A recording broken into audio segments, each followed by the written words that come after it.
My wife and her sister went to Europe with my wife's ex-boyfriend for a month and left me with $20 and a cold pizza while I was bedridden. When they finally came back, what my wife saw made her gasp. No, no, this can't be happening. The cold pizza sat on the nightstand like a monument to indifference. I remember staring at it that morning, Thursday, June 8th. The grease congealed into translucent pools on the cardboard. The pepperoni curled at the edges like something dying. My fever was 102.3. I know because I checked it twice, hoping the thermometer was lying, hoping my body wasn't actually staging this mutiny at the worst possible time. But there it was, glowing red in the dim light of our bedroom, the numbers blinking like an accusation. Sarah stood in the doorway with her suitcase, European-sized. She'd called it when she bought it, carry-on compliant. I didn't know then what I know now, that she'd been planning this trip for 7 months, that the suitcase had been hidden in her sister's garage, that every detail had been choreographed with the precision of a heist film. "Are you sure you'll be okay?" she asked. The question hung in the air between us, and if you've ever been in a moment where you know in your bones that the person asking doesn't actually want an answer, then you understand the particular quality of silence that followed. She wasn't asking because she cared. She was asking because the script of a concerned wife required her to ask. The performance demanded it. "I'll be fine," I said, and even through the fog of illness, I could hear how hollow the words sounded. She smiled then. I remember that smile the way you remember the moment before a car accident. In slow motion, with terrible clarity, every detail sharp enough to cut. It was the smile of someone who'd already left, who was already on a plane in her mind, already laughing at some cafe in Paris or Rome or wherever the hell she was going. The smile of someone who'd calculated exactly how much indifference they could show without seeming monstrous. "There's pizza in the fridge," she said, "and I left you $20 on the counter, for groceries or whatever." $20. I didn't say anything. What was there to say? That $20 wouldn't cover 2 days of food? That I was too weak to drive to the grocery store anyway? That the pharmacy had called twice about my prescription refill and the copay alone was $43? The numbers were already adding up in my head, but they didn't matter because something else was happening. Something I couldn't quite name yet. It felt like watching someone pack up a life. Only the life was ours, and she was packing it away with the casual efficiency of someone folding clothes for goodwill. "Your sister's downstairs?" I asked. "Yeah, we're meeting James at the airport." "James." She said his name like it was nothing. Like it was a colleague or a distant cousin. Not James, who she dated for 3 years. Not James, who she almost married. Not James, who she cried over for 6 months after they broke up until she met me. "Your ex-boyfriend James," I said, and it wasn't a question. "It's not like that, David." Her voice had that edge to it now, that tone that said I was being unreasonable, jealous, small. "He works in international finance. He got us a great deal on the accommodations. Claire knows his sister. It's just practical." Practical. The word felt obscene somehow. Clinical. Like she was explaining a business decision rather than telling me she was leaving her sick husband alone for a month to travel across Europe with the man she'd once planned to marry. "A month is a long time," I said. "You'll barely notice." She checked her phone, the light reflecting in her eyes. "I'll text you when we land." She kissed my forehead, quick, perfunctory, the way you'd kiss a child you were leaving with a babysitter, and then she was gone. I heard her heels clicking down the stairs, heard the murmur of voices as she met Claire in the foyer, heard the front door close with that particular kind of finality that echoes. Then, silence. The house settled around me like a question I couldn't answer.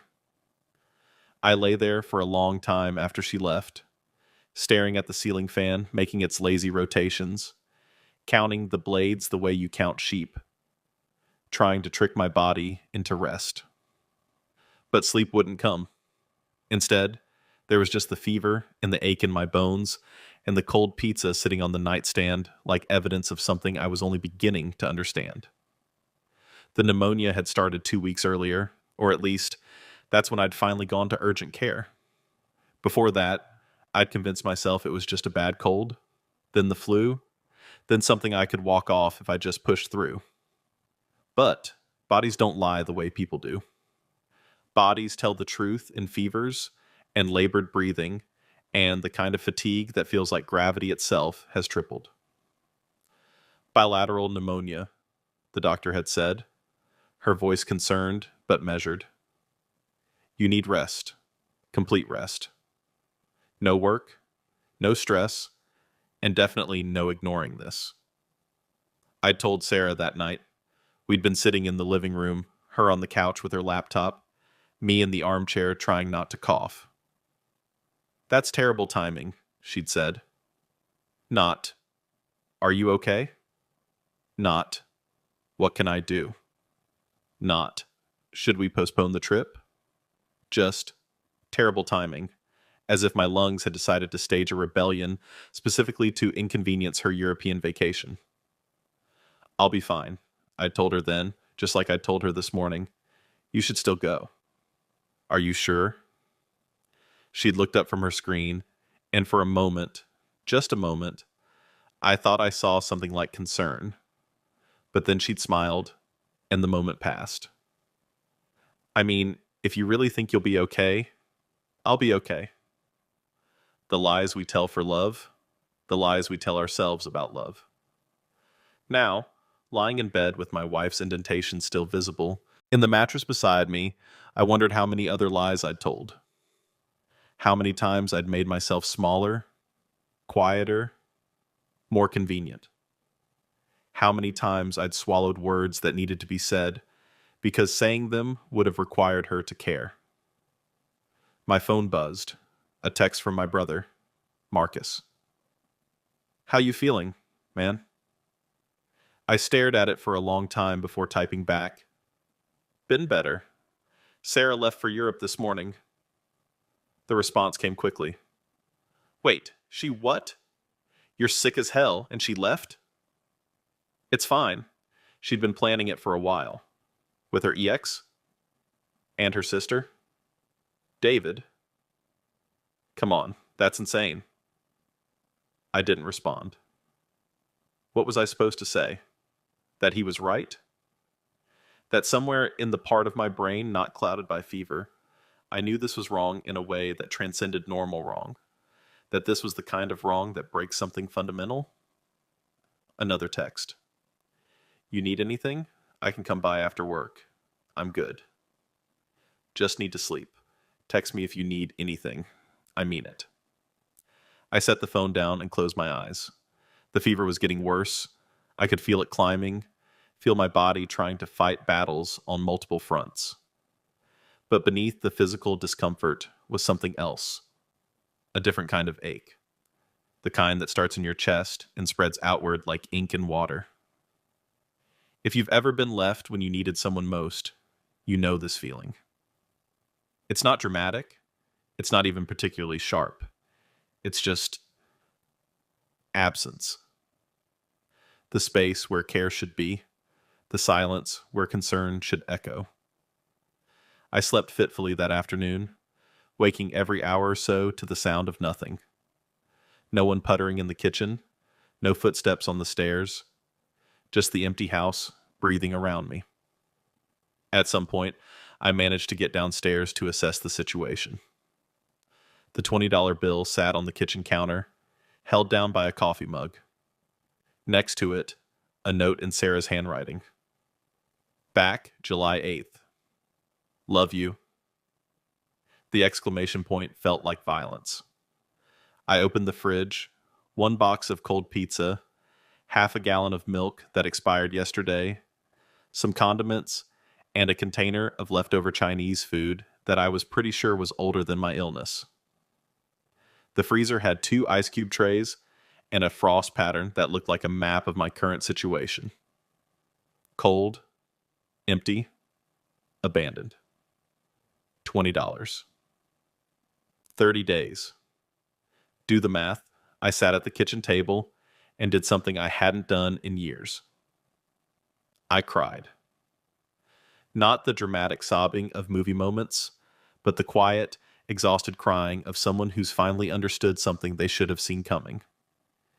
Tears that feel more like surrender than sadness.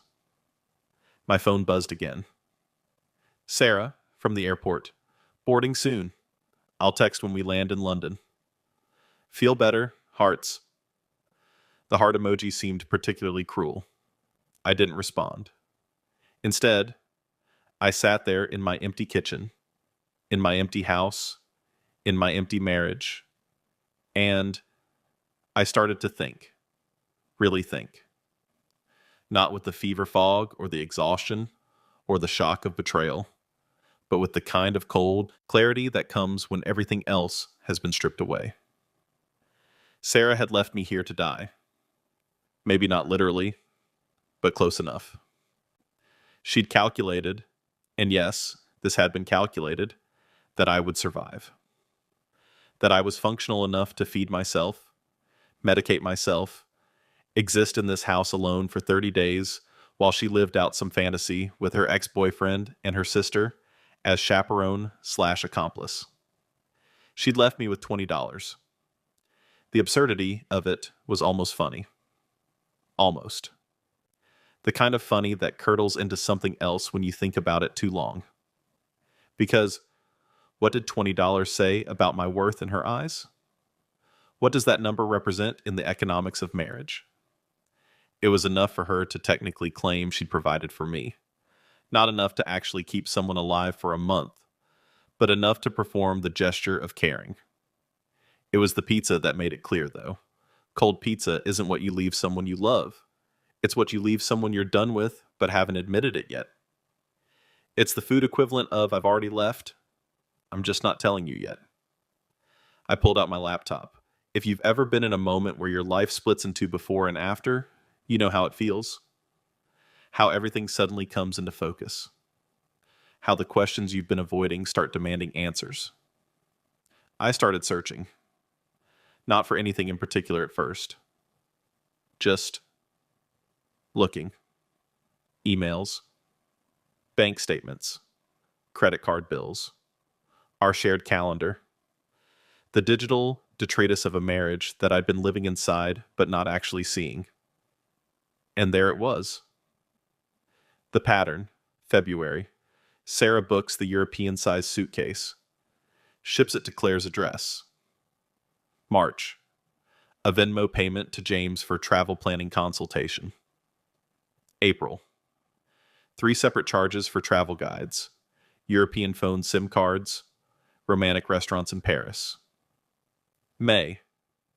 A calendar event labeled Girls' Weekend, but with James's email in the attendees list, then quickly deleted. 7 months. She'd been planning this for 7 months. And I'd been planning nothing. I'd been existing, working, coming home, loving her the way you love someone when you assume they love you back, never questioning, never checking, just trusting. The fever was getting worse, but my mind was getting clearer. Funny how that works sometimes. How crisis can sharpen certain things while dulling others. I made a list. Things I know. My wife left me while seriously ill. For a month with her ex-boyfriend, with only $20 for expenses. She planned this for 7 months.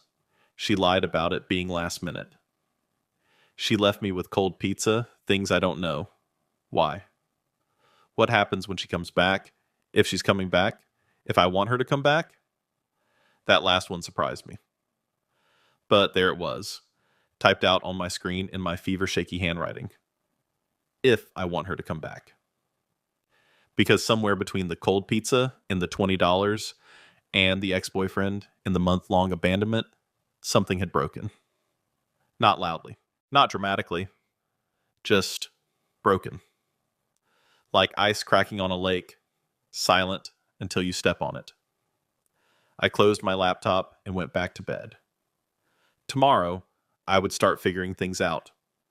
Tomorrow, I would call my doctor, my brother, maybe even a lawyer. Tomorrow, I would begin the work of understanding what my marriage had become and what I was going to do about it. But tonight, I just needed to survive the fever, to make it through this darkness to whatever came next. Outside, it started to rain. Soft at first, then harder. The kind of rain that sounds like static, like white noise, like the universe trying to drown out the silence of an empty house. I pulled the blanket up to my chin and listened to the water hitting the windows, and I thought about Sarah on a plane somewhere over the Atlantic, probably drinking champagne, probably laughing, probably not thinking about me at all. And I thought, 30 days. 30 days to be sick, to be alone, to be abandoned. Or 30 days to become someone new, 30 days to plan. The fever dreams that came that night were vivid and strange, full of airports and cold pizza and $20 bills falling like snow. But underneath them all was something else, something clearer and harder and more certain than anything I'd felt in years. By the time Sarah came back, everything would be different. I just didn't know yet how different, or how ready I was to make sure she understood exactly what she'd left behind. The first 3 days were a blur of fever and silence. I remember fragments, like scenes from a film with missing reels. The ceiling fan spinning, the bathroom tile cold against my cheek when I collapsed trying to shower, the taste of tap water from a glass I couldn't remember filling. Time moved strangely, stretching and compressing, hours feeling like minutes and minutes feeling like days. My phone said it was Sunday, but it could have been any day. I'd run out of the prescription antibiotics Saturday afternoon, or was it Friday? Taking the last 2 pills with handfuls of water from the bathroom sink because walking downstairs to the kitchen felt like climbing Everest. The doctor had said something about a refill, but the details were lost in the fever fog. And anyway, the copay was more than the $20 currently sitting on my kitchen counter like a bad joke. If you've ever been truly sick while truly alone, you know how small you become. How your world contracts to just your body and its demands. Thirst. Pain. The desperate need for a bathroom that's too far away. Everything else, the marriage, the betrayal, the rage, it all becomes secondary to the basic animal need to survive. I called Marcus Sunday evening. Jesus Christ, David, you sound terrible. I need help. The words came out cracked, barely above a whisper. Admitting it felt like failure and relief in equal measure. I'm coming over. Now. I need my prescription refilled. I ran out. And I'm already in my car. Hang tight. He arrived 45 minutes later, and the look on his face when he saw me told me everything about how bad I looked. Marcus is 3 years older than me, built like he still plays college football, even though that was 15 years ago, with a face that's usually quick to smile. He wasn't smiling now. Holy shit, he said, helping me back to bed. How long have you been like this? What day is it? Sunday, the 10th. 2 days. Sarah had been gone 2 days, and I'd already deteriorated to the point where I couldn't track time. What would I look like after 30? Marcus took charge the way he always did in crisis, with efficiency bordering on anger. He made calls. To my doctor's office, to the pharmacy, to our mom. He raided the kitchen, swore when he saw the contents of the fridge, ordered groceries for delivery. He sat on the edge of my bed while we waited for the pharmacy to confirm the prescription transfer, and his face had that particular expression that meant he was trying very hard not to say what he was thinking. Just say it, I told him. She left you here to die. That's dramatic. Is it? He gestured at me. You're delirious. You haven't eaten in days. You ran out of antibiotics. David, this is... He stopped, shook his head. This is abuse, man. You know that, right? The word hung in the air between us. Abuse. I'd been thinking neglect, abandonment, betrayal. But abuse? That implied intention. That implied she'd known exactly what she was doing and done it anyway. She left me $20, I said, and I heard how hollow my voice sounded. $20 for a month? For whatever. Marcus stood up and paced the room, his hands clenched at his sides. I'm going to say something, and you're not going to want to hear it, but I'm going to say it anyway because someone needs to. He turned to face me. Sarah is a monster, not metaphorically, not in the heat of the moment sense. Actually, genuinely, a monster. And you need to leave her. She's not... She left her sick husband alone for a month with her ex-boyfriend. She left you $20. She left you cold pizza. She knew you were out of medication. She knew you couldn't work. She knew... His voice cracked. She knew all of it, and she got on that plane anyway. I didn't respond. Couldn't. Because he was right, and I wasn't ready to admit it yet. Wasn't ready to face the enormity of what that truth meant. The grocery delivery arrived around 7. Marcus had ordered enough food for weeks. Soups, bread, juice, fruit, the kind of stuff you feed sick people. He made me eat half a bowl of chicken noodle soup, watching me like I might disappear if he looked away. I'm staying tonight, he said. You don't have to... Yeah, I do. He slept in the guest room, and knowing he was there, knowing someone gave enough of a damn to stay, made me cry again. Quiet tears into my pillow while Marcus snored down the hall. Grateful tears. Angry tears. Tears for the marriage I thought I had and the reality I was starting to see. Monday morning, Marcus went to pick up my prescription. While he was gone, I did something I probably shouldn't have done in my condition. I got out of bed and went to Sarah's office. She had a small room at the back of the house that she called her creative space. A desk, a filing cabinet, shelves full of books she'd bought but never read. I'd rarely gone in there.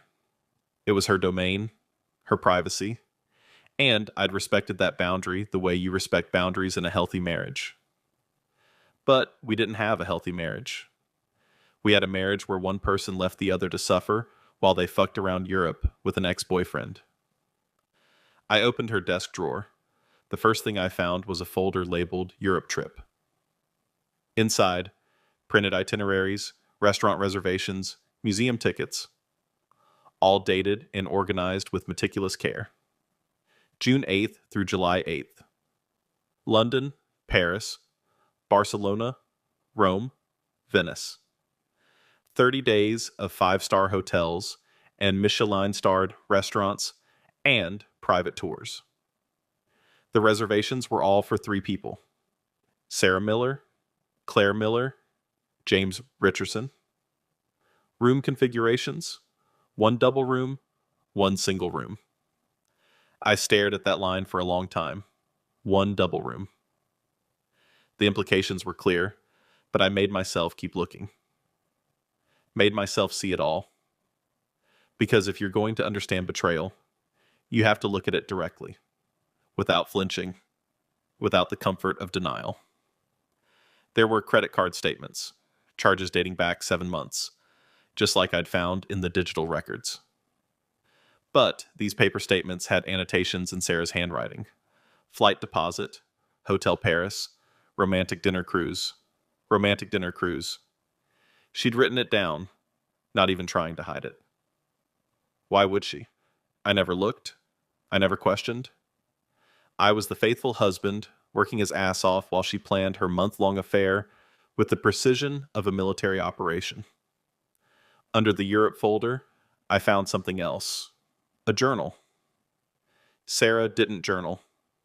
At least, I didn't think she did.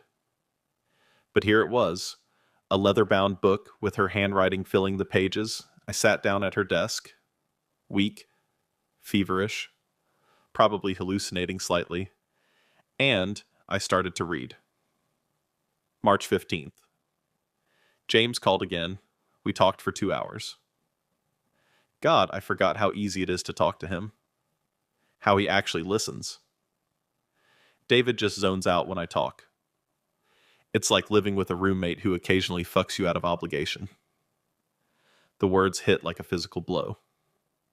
He asked me to come to Europe with him. Said he's got connections for hotels, that it would be like old times. I know I shouldn't. I know it's wrong. But God, when was the last time I felt alive? I flipped forward. April 3rd. Told Claire about the trip. She's in. She says I deserve this. That David is stable but boring, and that I settled. Maybe I did. Maybe I married David because he was safe after James broke my heart. But safe is just another word for dead inside. We're booking it June through July.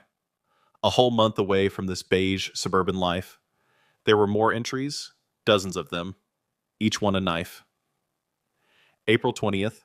David asked about my day, and I almost told him the truth. That I spend my days texting my ex and planning our European escape. But what's the point? He wouldn't even care enough to be angry. May 1st. James sent me a playlist titled Our Songs. I listened to it 3 times and cried. When was the last time David made me cry with joy instead of boredom? May 18th. David is sick.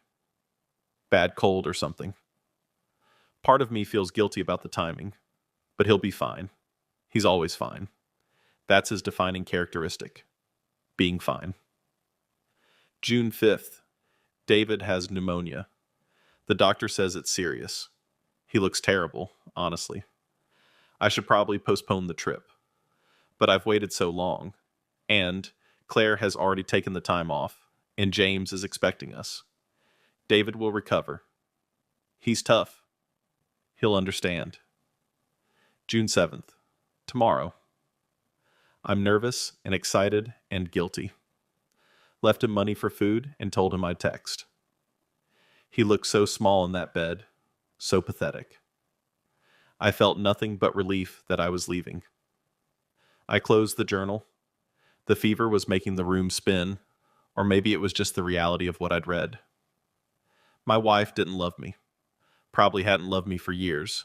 I was the safe choice. The backup plan. The boring husband she tolerated while fantasizing about the one who got away. And now she'd gone back to him. Marcus found me there 20 minutes later, sitting at Sarah's desk with the journal open in my lap and tears streaming down my face. "What's that?" he asked quietly. "Evidence," I said. He read it while I took my medication. When he came back downstairs, his face was stone. "You're going to divorce her, right?" "Yes." "Good." He paused. "You know what you need to do now?" I looked at him. "You need to get better. You need to heal. And then you need to make sure that when she comes back from her little fuckcation, she finds out exactly what happens when you treat someone like garbage." "What do you mean?" Marcus smiled, but there was no humor in it. "I mean, you have 30 days, brother. 30 days while she's posting pictures with her ex and eating fancy food and living her best life. You have 30 days to become someone she doesn't recognize. Someone who doesn't need her. Someone who's moved on. I can barely get out of bed. Not now, but you will. And when you do, you're going to make a plan. You're going to document everything. You're going to build a case. And when she walks through that door on July 8th expecting her faithful puppy husband to be waiting," he leaned forward, "you're going to show her who you really are." Something shifted in me then. Call it the fever. Call it the betrayal. Call it the rage that had been building since I read those journal entries. But Marcus was right. I had 30 days. 30 days to get strong, 30 days to get smart, 30 days to get even. What do I do first? I asked. First, you heal. I'm taking you to my place. What? You're not staying in this house. You're coming to my apartment.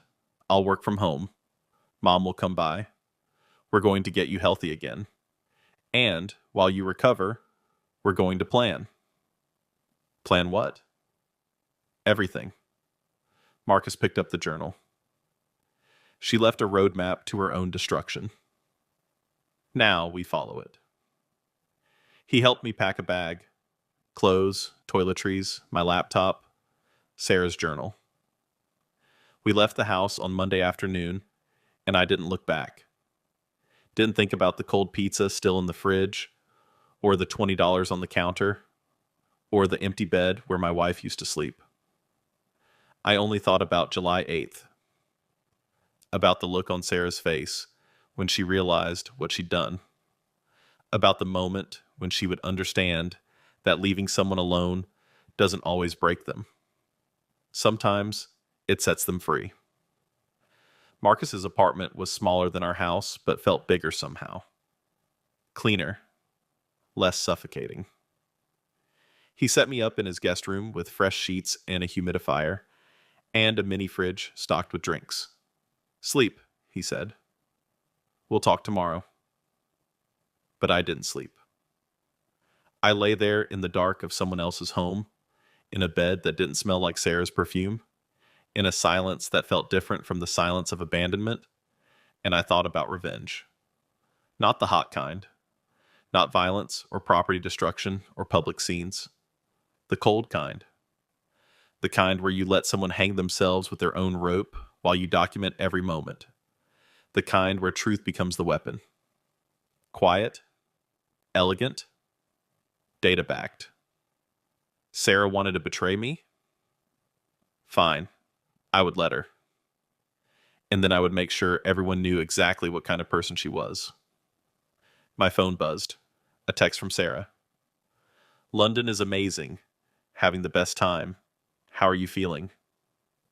Pjarts. I stared at that message for a long time. Then I typed. Glad you're enjoying yourself. I'm fine. Take lots of pictures. Let her think I was the same faithful fool. Let her think nothing had changed. She'd find out the truth soon enough. The fever broke on Wednesday. I woke up at Marcus's apartment with my sheets soaked through and my mind clearer than it had been in weeks. The fog that had been pressing down on my thoughts lifted like morning mist, and for the first time since Sarah left, I could think in straight lines instead of fever dream spirals. Marcus was already up, working at his dining table with his laptop and 3 different monitors arranged like mission control. He looked over when he heard me emerge from the guest room. You look human again, he said.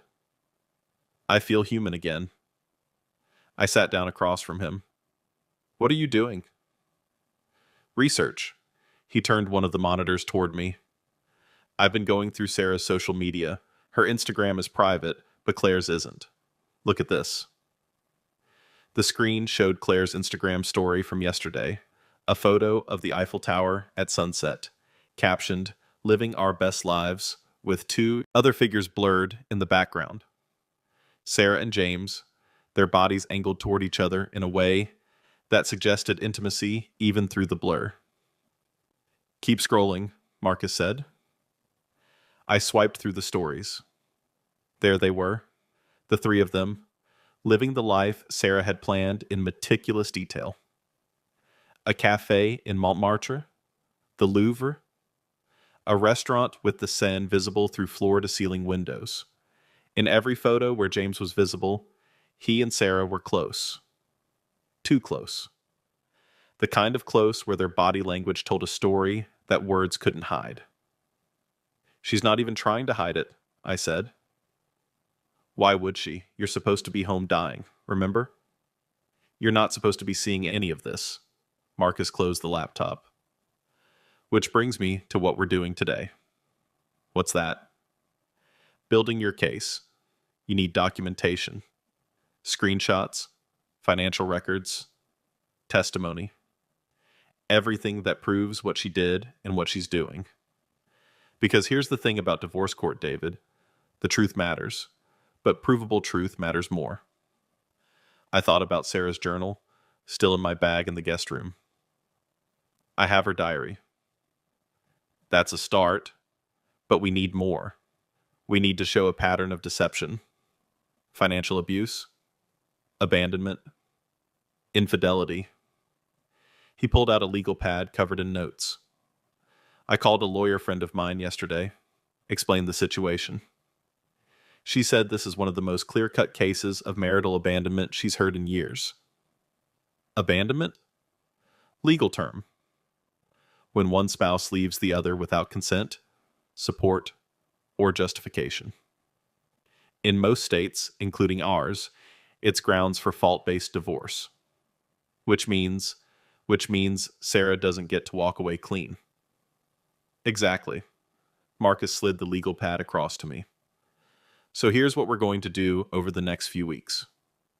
We're going to document everything. Every text she sends, every Instagram post, every dollar she spends on this trip. We're going to build a timeline that shows premeditation. And when she comes home expecting everything to be normal, you're going to serve her with divorce papers. The idea should have felt overwhelming. Instead, it felt like relief. Like someone had handed me a map when I'd been lost in the dark. I need to go back to the house, I said. There's more evidence there. Financial documents, her computer, maybe emails. Not yet. You're still recovering. Give it a few more days. Marcus stood up. In the meantime, let's start with what we have. I'll screenshot everything public that Claire posts. You go through your bank accounts and credit card statements.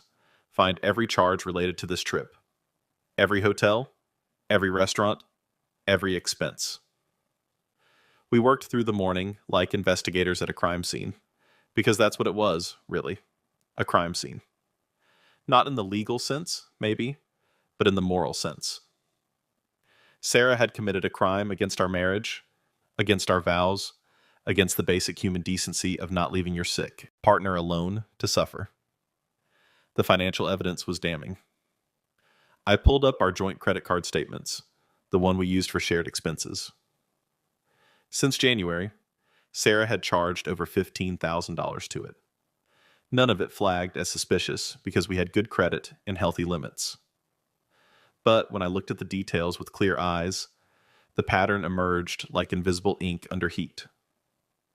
January 12th, $89.99 to European Travel Guides Direct. January 28th, and $200 to British Airways, marked as gift for Claire's birthday, a lie. February 14th, $450 to La Vie en Rose Boutique, lingerie, I discovered after searching the company. March 3rd, $2,400 to Hotel Grande Paris, deposit. March 15th, $380 to Verizon, international phone plan for 3 lines. On and on it went. Thousands of dollars charged to our joint account, funding her affair. And I'd never noticed because I'd trusted her, because I'd been working 60-hour weeks to keep us comfortable while she'd been planning her escape. She spent our money to cheat on me, I said aloud, and hearing it made it real in a way that thinking it didn't. Worse than that, Marcus said, looking over my shoulder at the screen. She spent your money. Your salary is what? 3 times hers? About that. So she took your money, the money you earned while she worked part-time at that gallery, and she used it to fund a month-long vacation with her ex-boyfriend. He whistled low. That's not just betrayal, man. That's theft. I saved every statement as a PDF. Created a folder on my laptop titled Financial Records, Europe Trip. Methodical. Cold.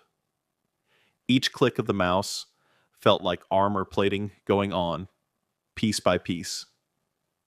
My phone buzzed. Sarah again? Paris is like a dream. We went to this amazing restaurant last night. James knows all the best places. Wish you could see this.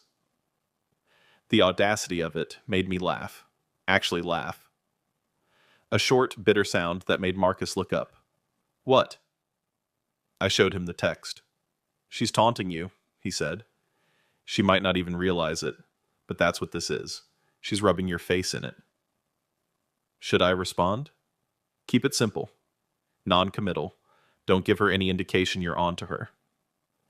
I typed, sounds amazing. Feel better every day. Not a lie, exactly. I did feel better, just not in the way she'd expect. Marcus's mother, my mother too, technically, since we shared parents, came by that afternoon with enough food to feed an army. Maria Castellano didn't do anything by halves, including maternal concern. Let me look at you, she said, gripping my face in both hands like I was 12 instead of 34. Marcus said you were half dead.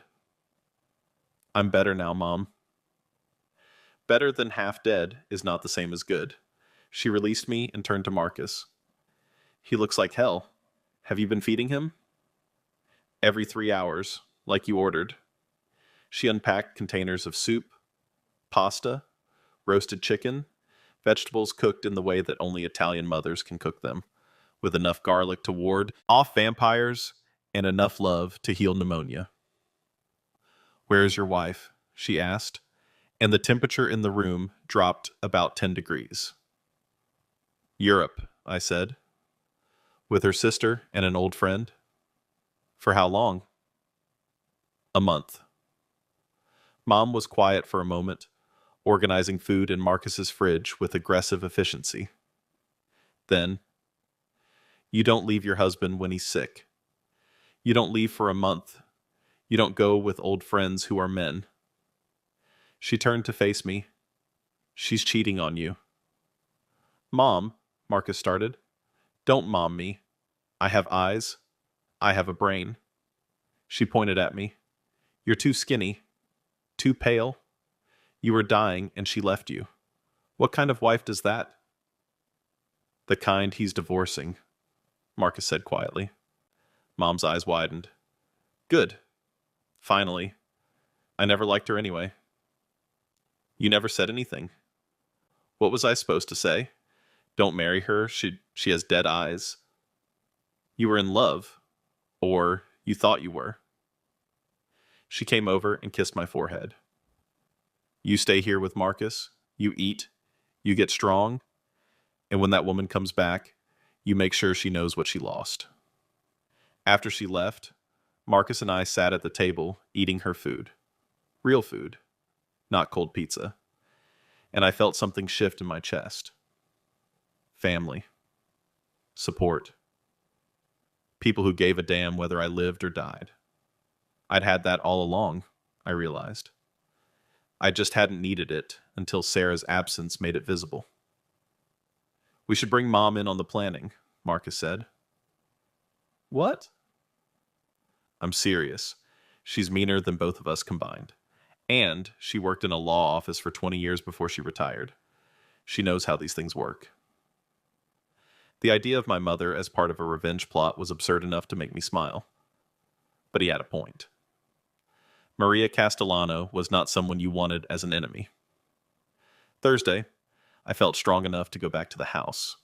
Marcus came with me, and walking through my front door felt like entering a museum of my former life. Everything exactly as I'd left it 5 days ago.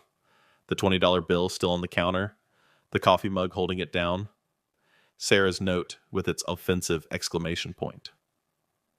Jesus, Marcus said, looking around. It feels like a tomb. It did. Cold and empty and full of things that used to mean something but didn't anymore. We went systematically through the house, gathering evidence. Sarah's office yielded more journals. I'd only found the most recent one before. These went back 2 years, charting the slow death of her feelings for me with brutal honesty. November 2022. Sometimes I look at David sleeping and I feel nothing. Not love, not hate, just nothing. Is that what marriage becomes? Numbness? February 2023. Ran into James at the art gallery opening. We talked for an hour. My heart was pounding like I was 17 again. I forgot what it feels like to want someone. August 2023. David asked if I wanted to go to therapy. Said he feels like we're disconnected. I said we're fine. Because what's the point? I don't want to fix this. I want to escape it. Each entry was evidence. Each entry was another nail in the coffin of our marriage. We found her laptop in her office, and because Sarah had never been particularly tech-savvy, it wasn't password protected. Her email was open, and that's where we hit the mother lode. Emails between Sarah and James going back 18 months. Not just planning the trip, but planning a future. From James Richardson. To Sarah Miller, April 15th, 2024. Subject, us, Sarah. I've thought about nothing but you since we reconnected. These past few months of talking have shown me what I lost when I let you go.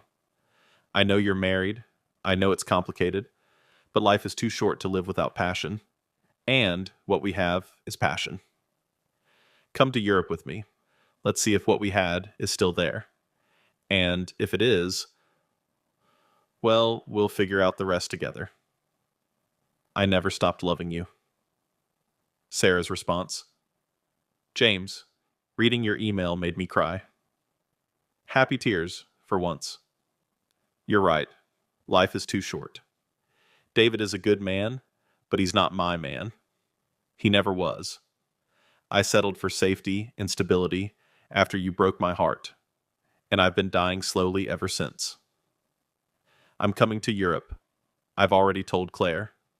We'll have a month together, away from my boring suburban life, away from David and his neediness. A month to remember what it feels like to be alive. And after? We'll figure it out. But yes, James. Yes to everything. Marcus read over my shoulder, and I heard him inhale sharply. That's premeditation, he said. That's conspiracy. That's fuck, David. That's everything we need. I forwarded the emails to my personal account, downloaded the entire chain. 18 months of conversations that chronicled not just an affair, but the systematic dismantling of our marriage while I remained oblivious.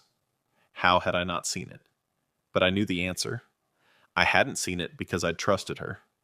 Because I'd been raised to believe that marriage meant fidelity, that vows meant something, that the person you loved wouldn't look you in the eye every day while planning to betray you. I'd been a fool. But I wasn't anymore. We spent 4 hours at the house, photographing everything, copying files, documenting the state she'd left things in. The empty fridge, the cold pizza box in the trash, the $20 on the counter. Before we left, I did something that felt both petty and necessary. I took my wedding ring off and left it on her pillow. Not a dramatic gesture, not some big symbolic moment, just done. The ring sat there on the white pillowcase like a period at the end of a sentence. Back at Marcus's apartment, we organized everything into folders. Financial evidence, social media evidence, email evidence, journal evidence, testimony from Marcus about finding me half dead, medical records showing the severity of my pneumonia, the grocery delivery receipt showing Marcus had to buy food because I had none. It was overwhelming and exhausting and clarifying all at once. You've got enough to bury her, Marcus said, looking at the organized files on my laptop. No judge is going to look kindly on this. Abandonment, adultery, financial deception. She's going to lose big. I don't want her money, I said.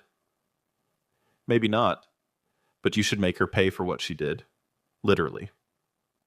I thought about that, about Sarah's face when she realized that her month of passion came with a price tag. About James finding out that his romantic European adventure was about to cost him his reputation. About Claire being exposed as an accomplice. We have 3 more weeks, I said. What else can we do? Marcus smiled. Now we get creative. By the end of the second week, I was no longer the man Sarah had left behind. Physically, the change was obvious. The pneumonia had finally released its grip on my lungs, and with Marcus and my mother force-feeding me actual nutrition, I'd stopped looking like a corpse. The color returned to my face. The hollows under my eyes filled in. I could walk upstairs without feeling like I'd summited Everest. But the real change was internal. If you've ever been broken down to your component parts and had to rebuild yourself from scratch, you know what I mean. You don't become who you were. You become someone new, someone forged in the particular fire of betrayal and abandonment, someone harder, clearer, less willing to accept bullshit as love. Marcus noticed it first. "You're different," he said one morning, watching me work through to the evidence files with mechanical precision. "Calmer. Colder." "Is that bad?" "No, it's necessary." He set down his coffee. The old David would have taken her back, would have believed whatever story she spun about needing to find herself or some bullshit. This David? He gestured at my laptop. This David is going to destroy her. He wasn't wrong. I'd spent the past week not just gathering evidence, but studying it. Learning the patterns. Understanding not just what Sarah had done, but why. Reading her journals like they were case studies in betrayal. Each entry revealed more about the person I'd married. Or rather, the person I'd thought I'd married versus the person she actually was. The woman in those journals was a stranger. Selfish, calculating, dismissive. She wrote about me like I was an obstacle to her happiness rather than her partner. Like I was something to be managed rather than loved. January 2024. David gave me flowers for no reason today. He was so proud of himself, like he'd solved world hunger. I smiled and thanked him and put them in a vase, and all I could think was, James would have known these are the wrong flowers. James would have remembered I hate roses. David doesn't even know me. The flowers had been tulips, actually.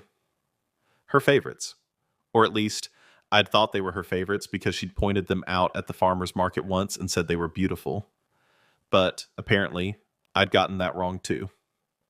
Or she'd lied, or she'd changed her mind and never told me. Because why would she tell me anything real? I'd stopped trying to reconcile the Sarah I'd loved with the Sarah in the journals. They were two different people, and the one I'd loved had never existed except in my imagination. On Tuesday of the second week, I met with the lawyer. Her name was Rebecca Chow, and Marcus's friend had been right to recommend her. Rebecca was in her mid-40s, sharply dressed, with the kind of direct gaze that made you feel like she could see straight through bullshit to the truth beneath. "Tell me everything," she said. And I did. I walked her through the timeline. The pneumonia, the departure, the $20, the journal entries, the emails between Sarah and James, the financial records showing she'd spent thousands of our joint money funding her affair, the medical records showing how sick I'd been when she left. Rebecca took notes on a legal pad, her face impassive. When I finished, she was quiet for a long moment. "Mr. Castellano," she finally said, "in 20 years of practicing family law, I've seen a lot of terrible behavior. Infidelity, abandonment, financial abuse. It's unfortunately common. But the combination of elements in your case, the degree of premeditation, the callousness of leaving you ill without adequate support," she set down her pen. "This is exceptional, in the worst possible way." What does that mean for the divorce? It means we have grounds for fault-based divorce on multiple counts. Adultery, which is self-evident from the email evidence. Abandonment, which is documented by the medical records, the timeline, and third-party testimony from your brother. And we have a strong case for financial misconduct, using marital funds to conduct an extramarital affair. What happens next? We prepare. We file the divorce petition the day she returns from Europe. We request an expedited hearing given the circumstances. We ask for a restraining order preventing her from accessing your joint accounts. And we ask the court to award you attorney's fees and compensatory damages for her actions. Damages? Rebecca leaned forward. David, your wife left you to potentially die while she gallivanted around Europe with her lover. She used your money to do it.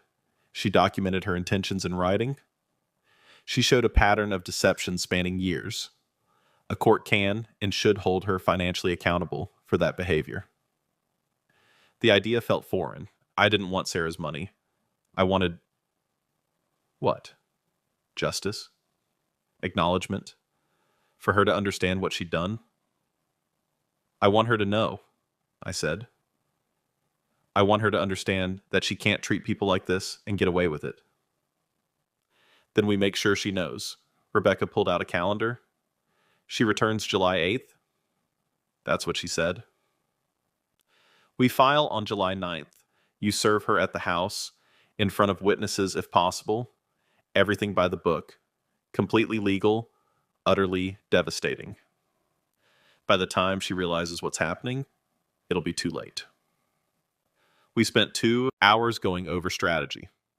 Rebecca explained the process, the timeline, the likely outcomes. In our state, adultery affected property division. The marital home, which I'd bought before we married, would remain mine. Joint accounts would be frozen. Sarah's separate property was hers, but everything acquired during the marriage was subject to division, and her documented infidelity would weigh heavily in my favor. What about James? I asked. Can we go after him? For what? I don't know. Alienation of affection? Rebecca shook her head. We're not in one of the states that recognizes that tort. But, she smiled slightly, that doesn't mean we can't make his life uncomfortable. Discovery in divorce proceedings can be extensive. If Sarah's attorney doesn't cooperate fully, we can subpoena James's financial records, his communications, his travel records. We can depose him under oath about the nature of his relationship with your wife and when it became physical. The thought of James squirming in a deposition, having to admit under penalty of perjury that he'd been sleeping with a married woman, that he'd planned an affair with her for months, that he'd actively participated in the destruction of a marriage, that felt like justice. Do it, I said. There's one more thing we should discuss. Rebecca's expression turned serious. This is going to get ugly, David. Sarah is going to fight back. She'll claim you're exaggerating, that the marriage was already over, that she deserves half of everything regardless. Her lawyer will try to paint you as controlling or vindictive. They might dig into your past, your finances, your own fidelity. Are you prepared for that? I have nothing to hide. Everyone has something, some embarrassing moment, some financial decision that looks bad out of context, some private detail they'd rather not become public. Divorce brings all of it into the light. I thought about that, about what Sarah could use against me. I'd been faithful. I'd been supportive. I'd worked hard and paid the bills and tried to be a good husband. My worst crime was being boring, which wasn't actually a crime at all. Let her try, I said. I've got the truth. She's got excuses. Rebecca smiled. Then we're going to get along just fine. I left her office with a retainer agreement signed and a plan in motion. The process had begun. The wheels were turning, and there was no stopping it now. Sarah didn't know it yet, but her European fantasy was going to end with American legal reality.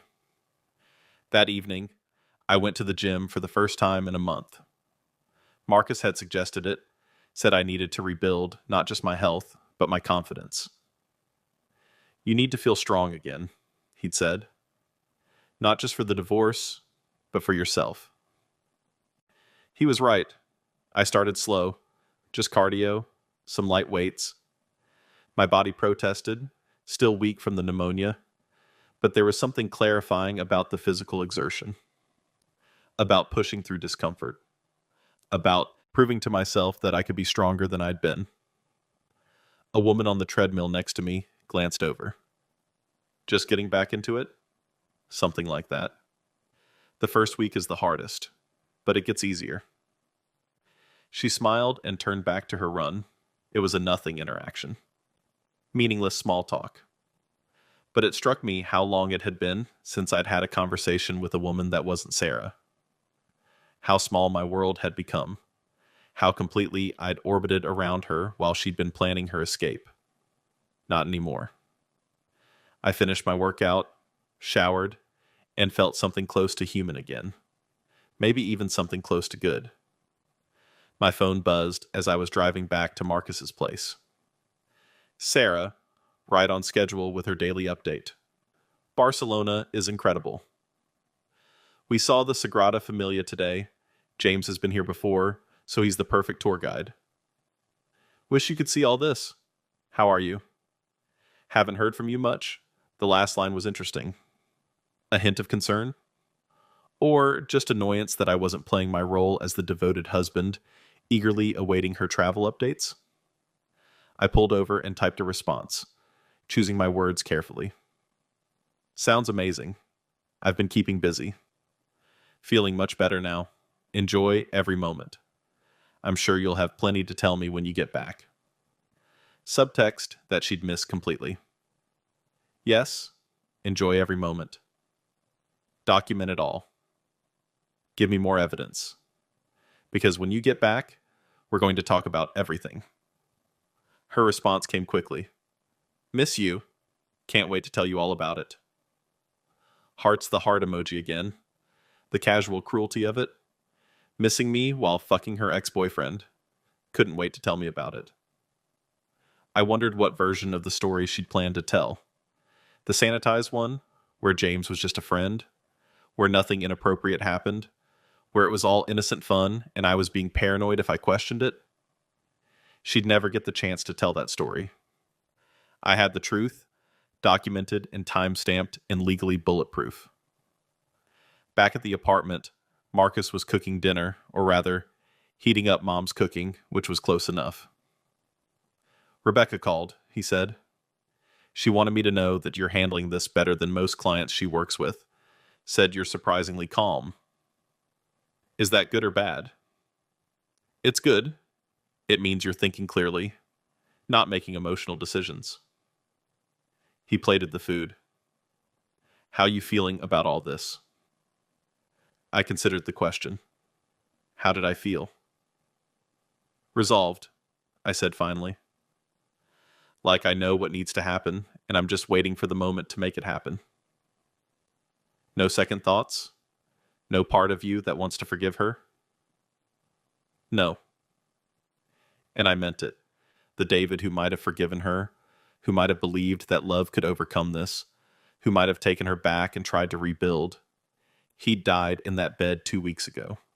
Abandoned and feverish and alone. The man sitting here now was someone different. Someone who understood that some betrayals are too fundamental to forgive, some breaches too complete to repair. Sarah had made a choice. Now I was making mine. We ate dinner and went over the plan again. Marcus had become my co-conspirator, my war room strategist, my brother in the truest sense. He'd taken time off work to help me through this. He'd opened his home. He'd given me not just support, but the tools to fight back. 3 more weeks, he said. Then it's showtime. 3 more weeks, I agreed. My phone rang. Unknown number. Hello? Is this David Castellano? A woman's voice, professional. Yes. My name is Jennifer from Consumer Credit Agency. I'm calling about a delinquent account in your name. You owe $3,847 to... I hung up. Marcus looked at me. What was that? Debt collector. For what? I pulled up my credit monitoring app, something I hadn't checked in months. And there it was. A credit card in my name that I hadn't opened. A department store card with a $5,000 limit, maxed out, 3 months delinquent. The charges were all to luxury stores, the kind of stores Sarah liked. She opened a card in my name, I said, my voice flat. Marcus came to look at the screen. Jesus Christ. When? I scrolled through the charge history. February, right when she was planning the trip. Lingerie, shoes, designer clothes, all shipped to Claire's address. That's identity theft. That's fraud. Another piece of evidence. Another layer of betrayal. It shouldn't have surprised me anymore, but somehow it did. The systematic nature of it, the planning, the complete lack of conscience. I forwarded the information to Rebecca with a simple message. Add this to the file. Her response came within minutes. This changes things. We might be talking criminal charges now, not just civil. Call me tomorrow. Criminal charges. Sarah could go to jail. The thought should have given me pause, should have made me reconsider, but all I felt was cold satisfaction. Play stupid games, win stupid prizes, commit fraud, face consequences. She'd made her choices, now she'd live with them. That night, I couldn't sleep. My mind kept running through scenarios. Sarah walking through the door on July 8th, exhausted from travel, glowing from her month with James. Sarah finding the divorce papers. Sarah's face when she realized I knew everything. Sarah trying to explain, to justify, to spin some story that made her the victim. None of it would work. I had the evidence. I had the law. I had the truth. What did she have? Excuses and Instagram photos and the memory of a month she'd stolen from our marriage. It wouldn't be enough. I got out of bed and went to the living room where my laptop sat closed on the coffee table. I opened it and created a new document. Statement for July 8th, I titled it. And then I started writing. Everything I wanted to say to Sarah when she walked through that door. Everything I'd been too sick, too shocked, too betrayed to articulate before. I wrote about trust and vows and what it means to abandon someone when they need you most. I wrote about the journals and the emails and the $20 on the counter. I wrote about becoming someone new in her absence, about discovering that I didn't need her, that I'd been stronger alone than I'd ever been with her. I wrote until dawn, until my fingers cramped and my eyes burned, and I'd purged every word I'd been holding inside. Then I saved it, closed the laptop, and went back to bed. In 3 weeks, Sarah would come home, and I would be ready. The package arrived on a Tuesday. I was at the house, my house now. I'd started thinking of it that way, sorting through more of Sarah's belongings when the doorbell rang. A FedEx driver stood there, with a large box addressed to Sarah Miller Castellano, signature required. I can sign for it, I said. I'm her husband. The driver handed me the scanner, and I signed. David Castellano, clear and legible. The last time I'd probably sign anything with that connection intact. The box was from an Italian boutique, high-end, judging by the packaging. I set it on the kitchen table and stared at it for a long moment, knowing what I'd find inside, but needing to see it anyway.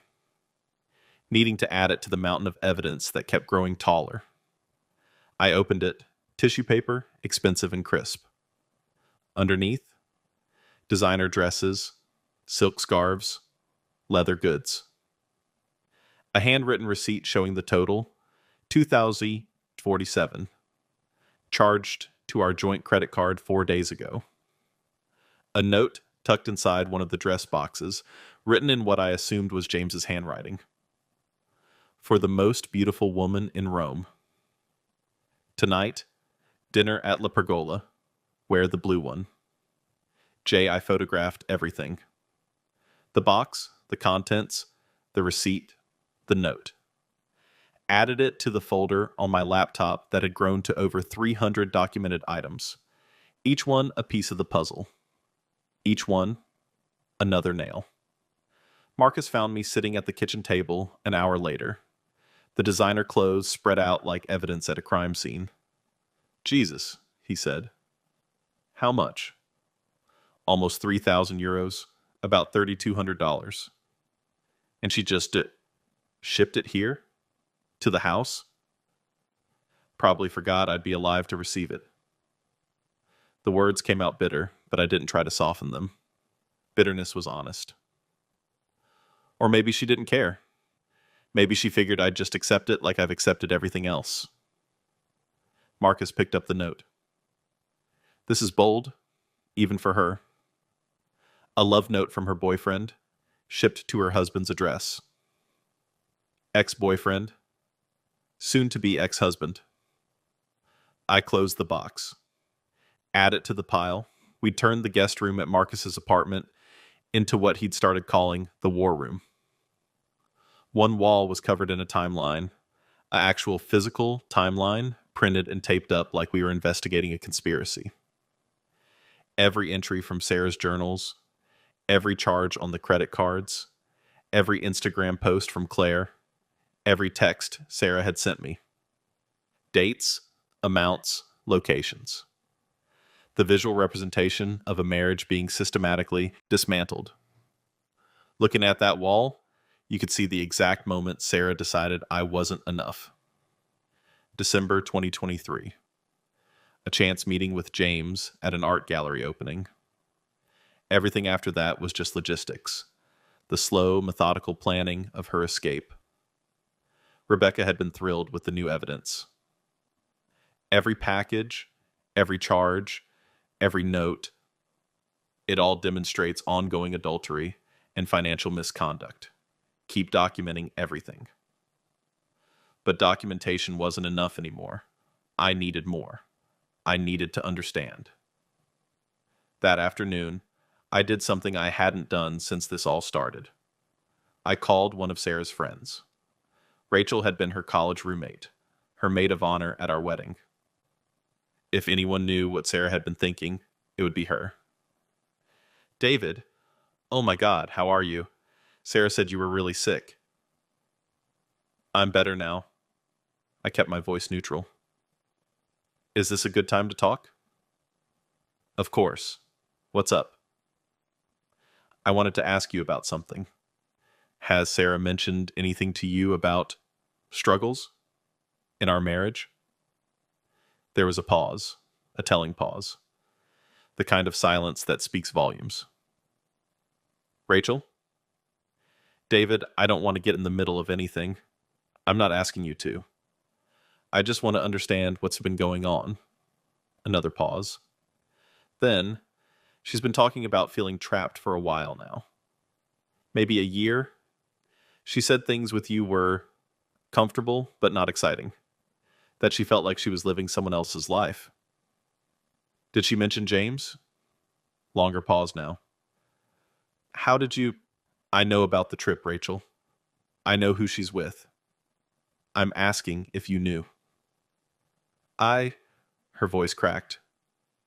She told me it was closure, that she needed to see him one more time to know if what she felt for you was real or just settling. The word hit like a slap.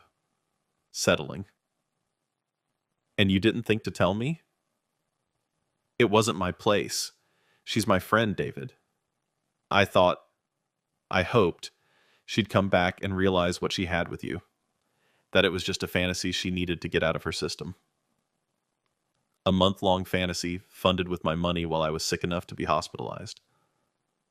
She said you were fine. She said you had plenty of support and that... Rachel stopped. Oh God. You weren't fine, were you? I had pneumonia. Bilateral. I was bedridden when she left. She gave me $20 in cold pizza and disappeared for a month with her ex-boyfriend. No, she wouldn't. David, she told me you were feeling better, that you'd encouraged her to go, that you thought it would be good for her. Another lie, another layer of deception. Sarah hadn't just lied to me. She'd lied to everyone. Constructed a narrative where she was the free spirit finding herself, and I was the supportive husband who understood. I'm filing for divorce, I said. When she gets back. David, wait. Maybe you should talk to her first. Maybe there's nothing to talk about. She made her choices. Now, I'm making mine. I hung up. Marcus had been listening from the doorway. You okay? She told everyone I was fine, that I wanted her to go. She's been rewriting history in real time.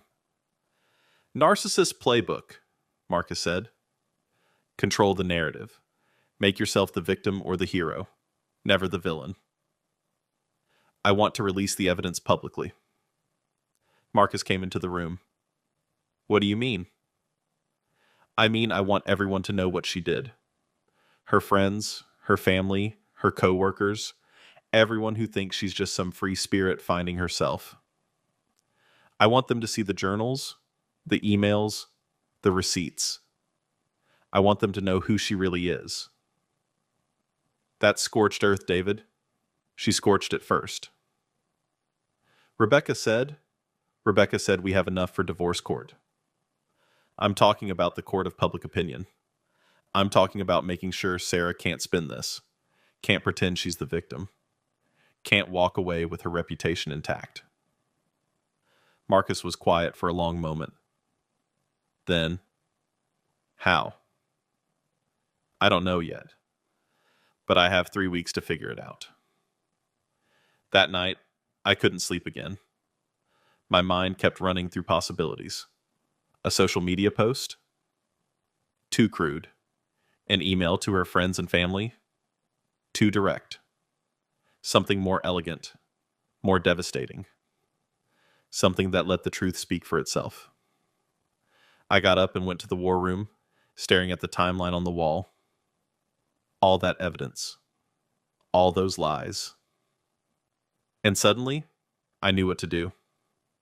A website. Not to attack her, not to editorialize, just to present the facts. A clean, professional site that laid out the timeline, showed the evidence, let people draw their own conclusions. Call it The Truth About Sarah Miller, or something equally straightforward. I opened my laptop and started sketching it out. Sections for the timeline, for the financial evidence, for the journal entries, for the emails. Everything sourced, everything documented, everything time-stamped. Let the truth be the weapon. Marcus found me at 3 a.m., hunched over my laptop with 20 browser tabs open and a cup of cold coffee at my elbow. You building what I think you're building? A website, all the evidence organized chronologically, professionally presented. No editorializing, just facts.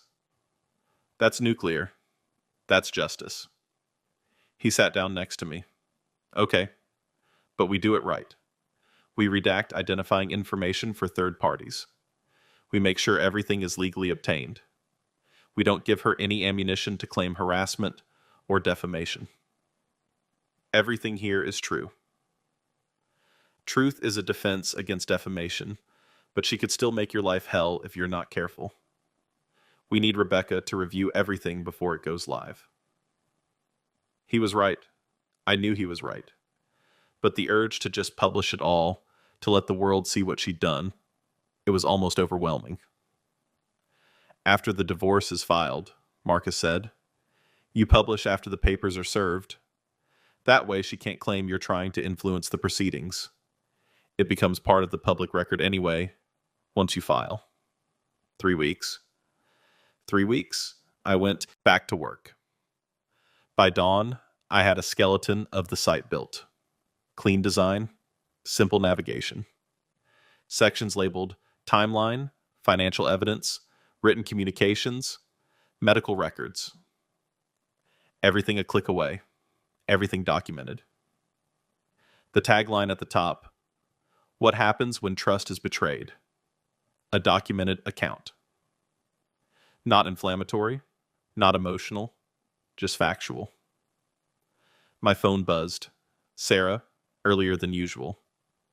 Good morning. Last week in Europe. Can you believe it? Time has flown. James suggested we extend another week, but I said no. I miss home. Miss you. Can't wait to sleep in my own bed. Her own bed.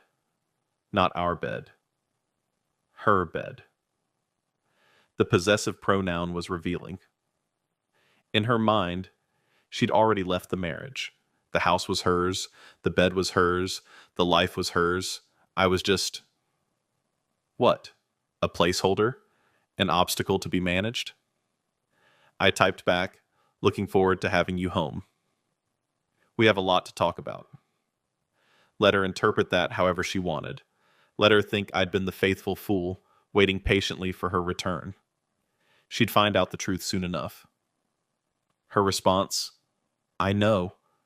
I have so many stories to tell you. And photos. Wait until you see the photos.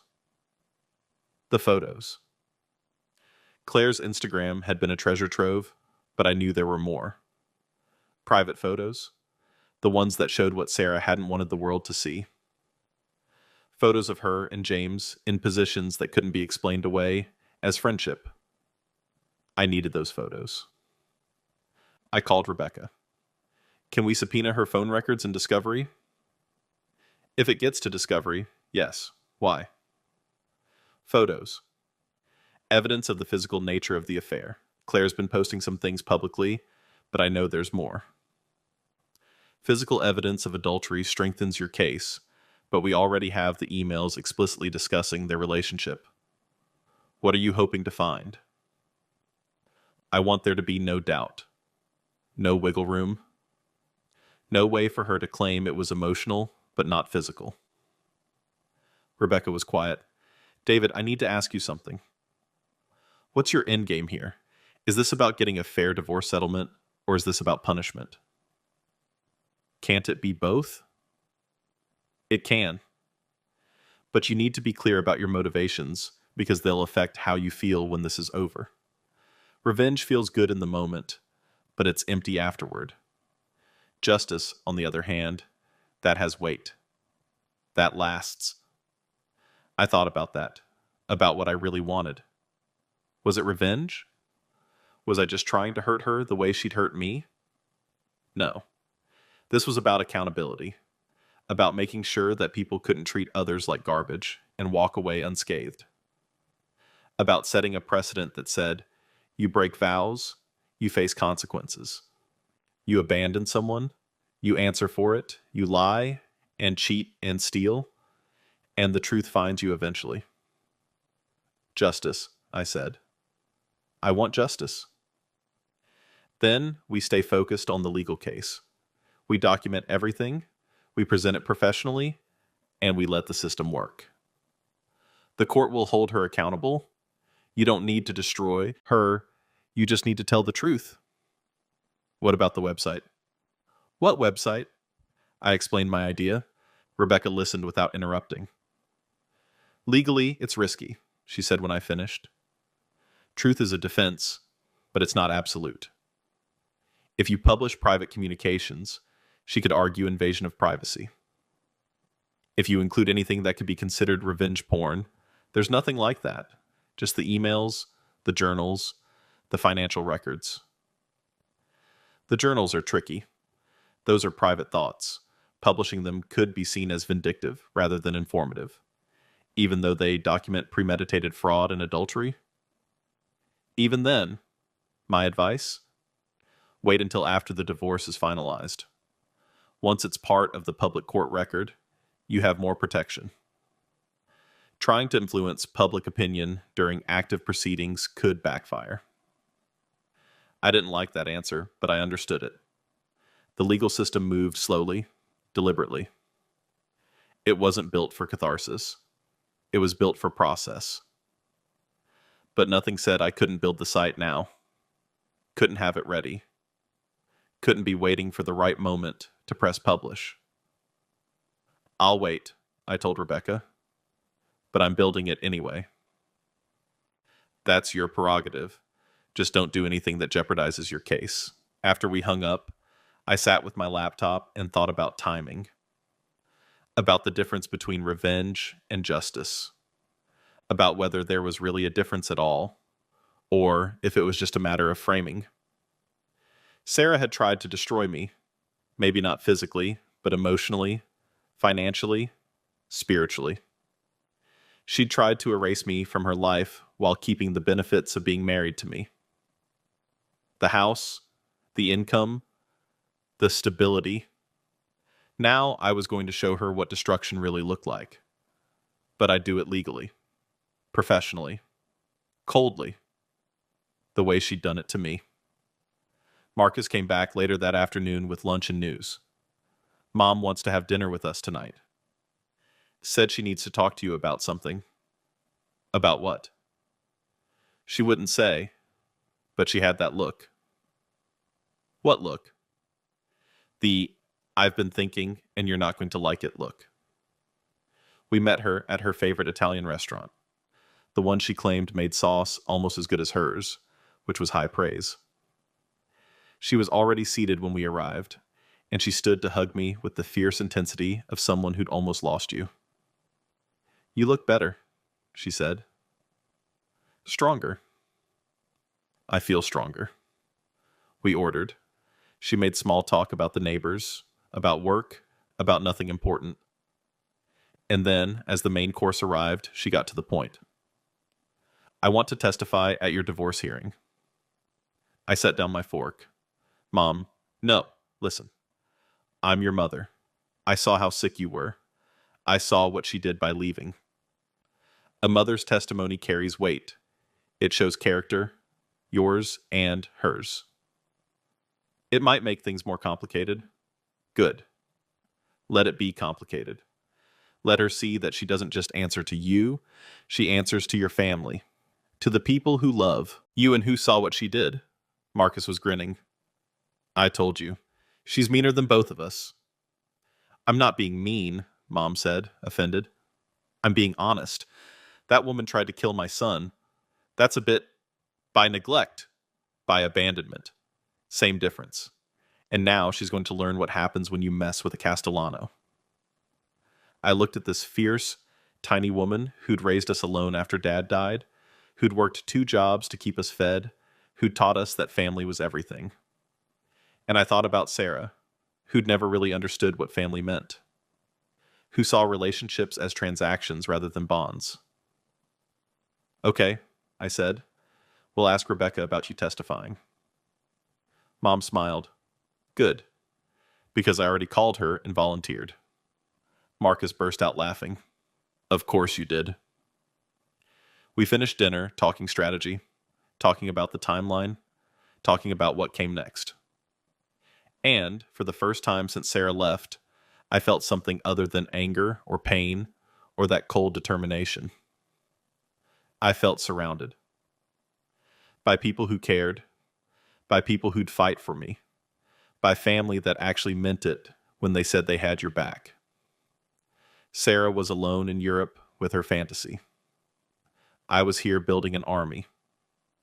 When July 8th came, she'd find out which one mattered more. The 4th week began with rain. I stood at the window of what used to be our bedroom, my bedroom now, watching water streak down the glass like the house itself was crying. Pathetic fallacy, Sarah would have called it. She'd always hated when movies used weather to reflect emotion. Too obvious, she'd say. Too manipulative. But standing there, watching the storm roll in, I understood why writers did it. Because sometimes the world does mirror what you're feeling. Sometimes the gray sky and the thunder match the churning in your gut. Sometimes rain sounds like the truth washing everything clean. My phone buzzed. Sarah, from Venice. Our last few days here. Venice is magical. Like walking through a painting. James knows a gondolier who took us through the quiet canals at sunset. I wish everyone could see this once in their life. How are you doing? Haven't heard from you in a couple days. The concern in that last line felt performative, like she was checking a box. Be concerned about husband? Check. Send romantic update about ex-boyfriend? Check. Maintain plausible deniability? Check. I typed back. Sounds beautiful. I've been busy, getting things in order for when you come home. Subtext, she'd miss. I've been preparing for war. Her response, can't wait to see you. Just a few more days. Hearts 4 days. 96 hours. Then, the confrontation I'd been planning for 3.5 weeks. Rebecca had called yesterday to confirm everything was ready. The divorce petition was filed with the court, sealed until we served Sarah. The restraining order on the joint accounts was prepared. The subpoenas for her phone records and James's financial statements were drafted. We had witnesses lined up: Marcus, my mother, my doctor, the pharmacist who'd had to waive my copay when I couldn't afford it. We had everything we needed.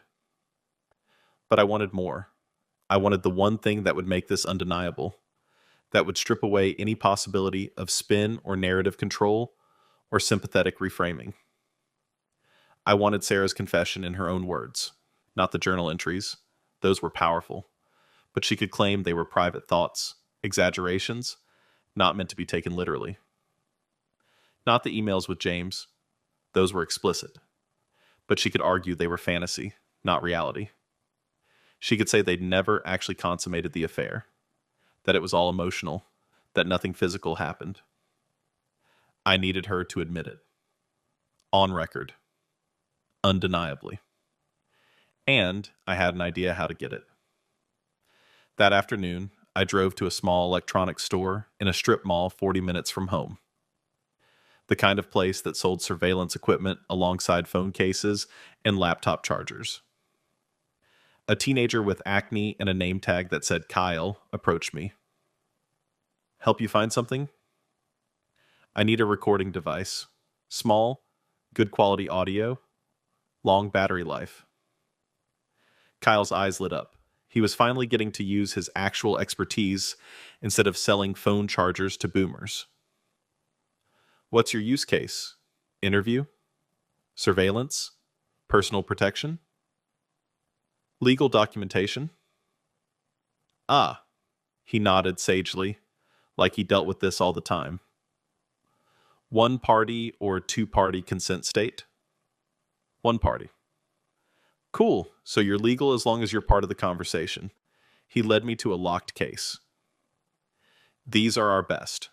This one, he tapped a device no bigger than a USB drive, gets you 48 hours of recording time, crystal clear audio, can pick up conversations from 20 feet away. I'll take 2. Kyle rang me up, and as he bagged the devices, he said, Hope you get what you need, man. Someone screwing you over? Something like that. Document everything. My dad's a divorce lawyer. He says most cases come down to who has better records. Smart kid. Back at the house, I set up one of the recorders in the living room, hidden in a bookshelf behind some of Sarah's unread novels. The other I'd keep on me, ready to deploy as needed. When Sarah walked through that door on July 8th, every word would be captured. Every excuse, every lie, every attempt at manipulation. All of it preserved, documented, admissible. The rain kept falling. I went to Sarah's office and sat at her desk, looking at the space she'd occupied for 5 years. The expensive ergonomic chair, the laptop stand, the motivational poster that said "Live your truth" in flowing script. The irony of that poster, given what I now knew about her truth, was almost funny. I opened her desk drawer again, looking for anything I might have missed. And there, in a folder labeled "Personal," I found something I hadn't seen before. A letter, handwritten, addressed to me, but never sent. The date at the top, June 7th. The night before she left. My hand shook as I unfolded it. David, I'm writing this because I can't say it to your face. Maybe I'm a coward. Maybe I just don't have the energy for the fight that would follow. But you deserve to know the truth, even if I'll probably never give you this letter. I don't love you anymore. I'm not sure I ever did. Not the way I should have. You were safe when I needed safety. You were stable when I needed stability. You were there when James broke my heart, and I thought I'd never trust anyone again. But safe and stable isn't the same as love. I've been pretending for so long that I forgot what it feels like to not pretend.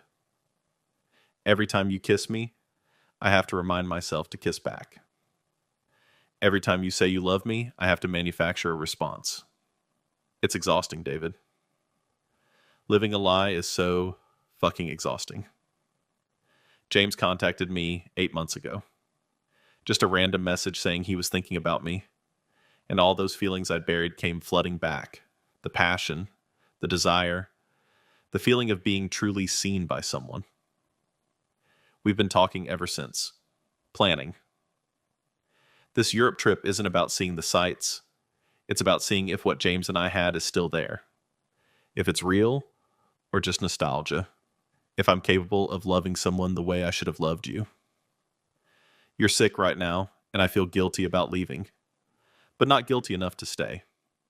Because if I stay, I'll never leave. I'll wake up in 10 years, still pretending, still dying inside, and hate myself even more than I do now. Maybe when I come back, we can talk about this honestly. Maybe I'll have the courage then to tell you that I want a divorce. Or maybe I'll discover that what I'm chasing is an illusion, and I'll come home and we'll try again. I don't know. I just know I can't keep living this lie. I'm sorry, David. You deserved better than me. Sarah. I read it 3 times. She'd written it, she'd articulated everything, and then she'd hidden it in her desk instead of giving it to me, because even in her honesty, she was a coward. You're sick right now, and I feel guilty about leaving. But not guilty enough to stay. That line would haunt me. The casual cruelty of it. The admission that she knew what she was doing and did it anyway. That her guilt was less powerful than her selfishness. I photographed the letter, added it to the evidence folder, added it to the website I was building. Another piece of the puzzle. Another exhibit in the case of Sarah's complete moral bankruptcy. But I also felt something else reading that letter. Relief. Because she was right about one thing. I deserve better. Better than someone who had to remind herself to kiss me back. Better than someone who saw marriage as a prison instead of a partnership. Better than someone who could write that letter and then send me texts with heart emojis while fucking her ex-boyfriend in European hotel rooms. I deserved better, and now I was going to get it. I took the letter to Marcus's apartment. He read it, silently, his jaw clenching tighter with each line. She wrote this the night before she left, he said when he finished. She knew exactly what she was doing. She knew. And she left you anyway. Yep. Marcus set the letter down carefully, like it might explode. You know what this means, right? This isn't just adultery or abandonment. This is calculated. This is premeditated. She sat down and wrote out her plan to betray you, and then she executed it. I know. Rebecca needs to see this. I'd already emailed her a scan. My phone buzzed with her response. This is devastating. And perfect. Her own words condemning her. This ends any sympathy argument. Call me. I called. David, this letter is extraordinary, Rebecca said without preamble. It demonstrates consciousness of guilt. It shows she understood her actions were wrong and did them anyway. It proves the affair was ongoing for 8 months before the trip. It's a prosecutor's dream. Can we use it? Absolutely. It's in her handwriting, found in her private space, addressed to you. It's admissible. and it's lethal to any defense she might mount. What about the confession I'm planning to record? The conversation on July 8th? What are you planning to say? I'm going to tell her I know about James. I'm going to give her the opportunity to come clean, to apologize, to explain herself. And I'm going to record every word. That's risky. If she senses you're recording, she won't. I've practiced.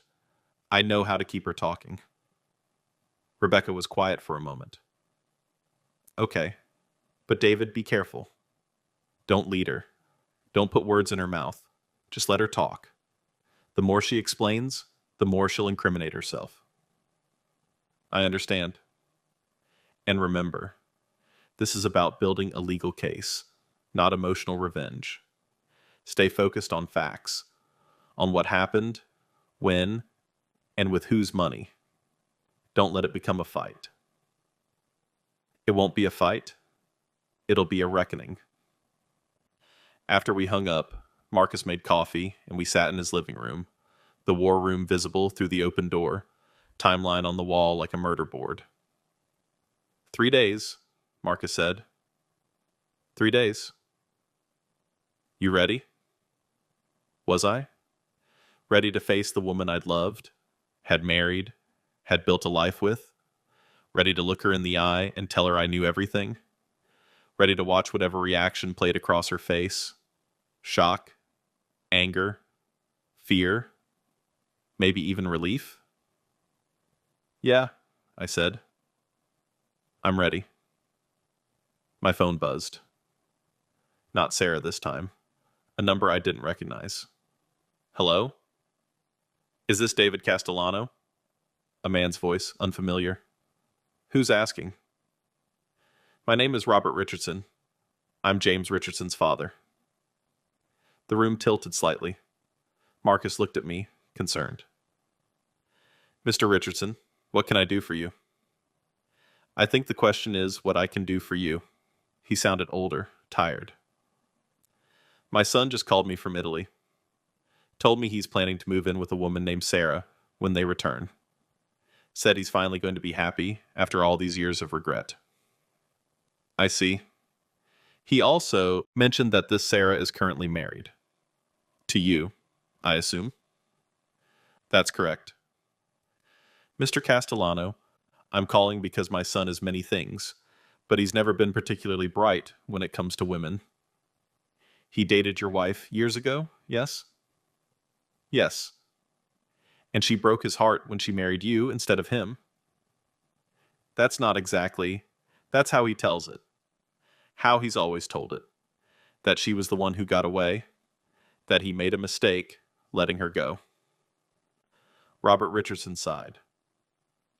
Mr. Castellano, I've watched my son pine after this woman for 5 years. I've listened to him sabotage every relationship he's had because they weren't her. And now he's finally got her back.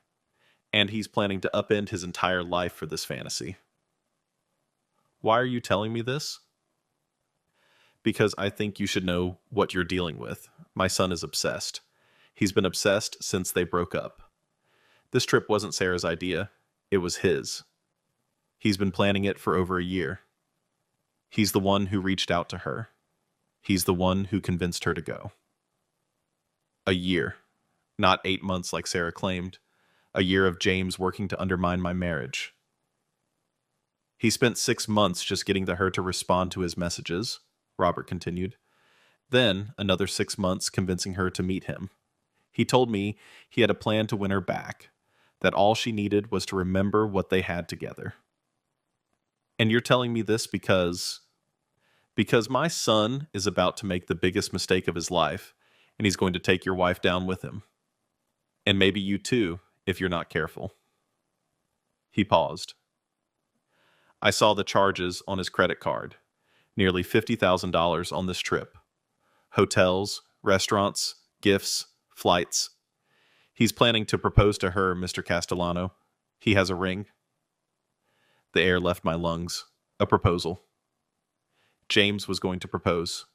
And Sarah, who'd written that letter about not loving me, who'd been pretending for years, who'd spent our money to fund her escape. What would she say? Mr. Richardson, why are you really calling? Because I'm tired of watching my son destroy himself over someone who isn't worth it.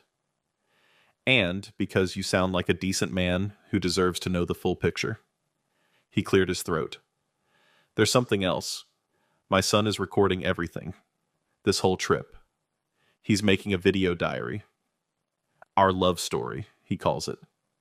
Hours of footage of them together. He showed me some of it on a video call. Your wife is quite affectionate in those videos, Mr. Castellano. I need that footage. I thought you might, which is why I'm sending you a link to his cloud storage. His password is embarrassingly simple. I've had access to his account since he was a teenager and never bothered to change my security settings. The sound of typing. Check your email. Why are you doing this? Because my son needs to stop living in fantasies. And your wife needs to face reality.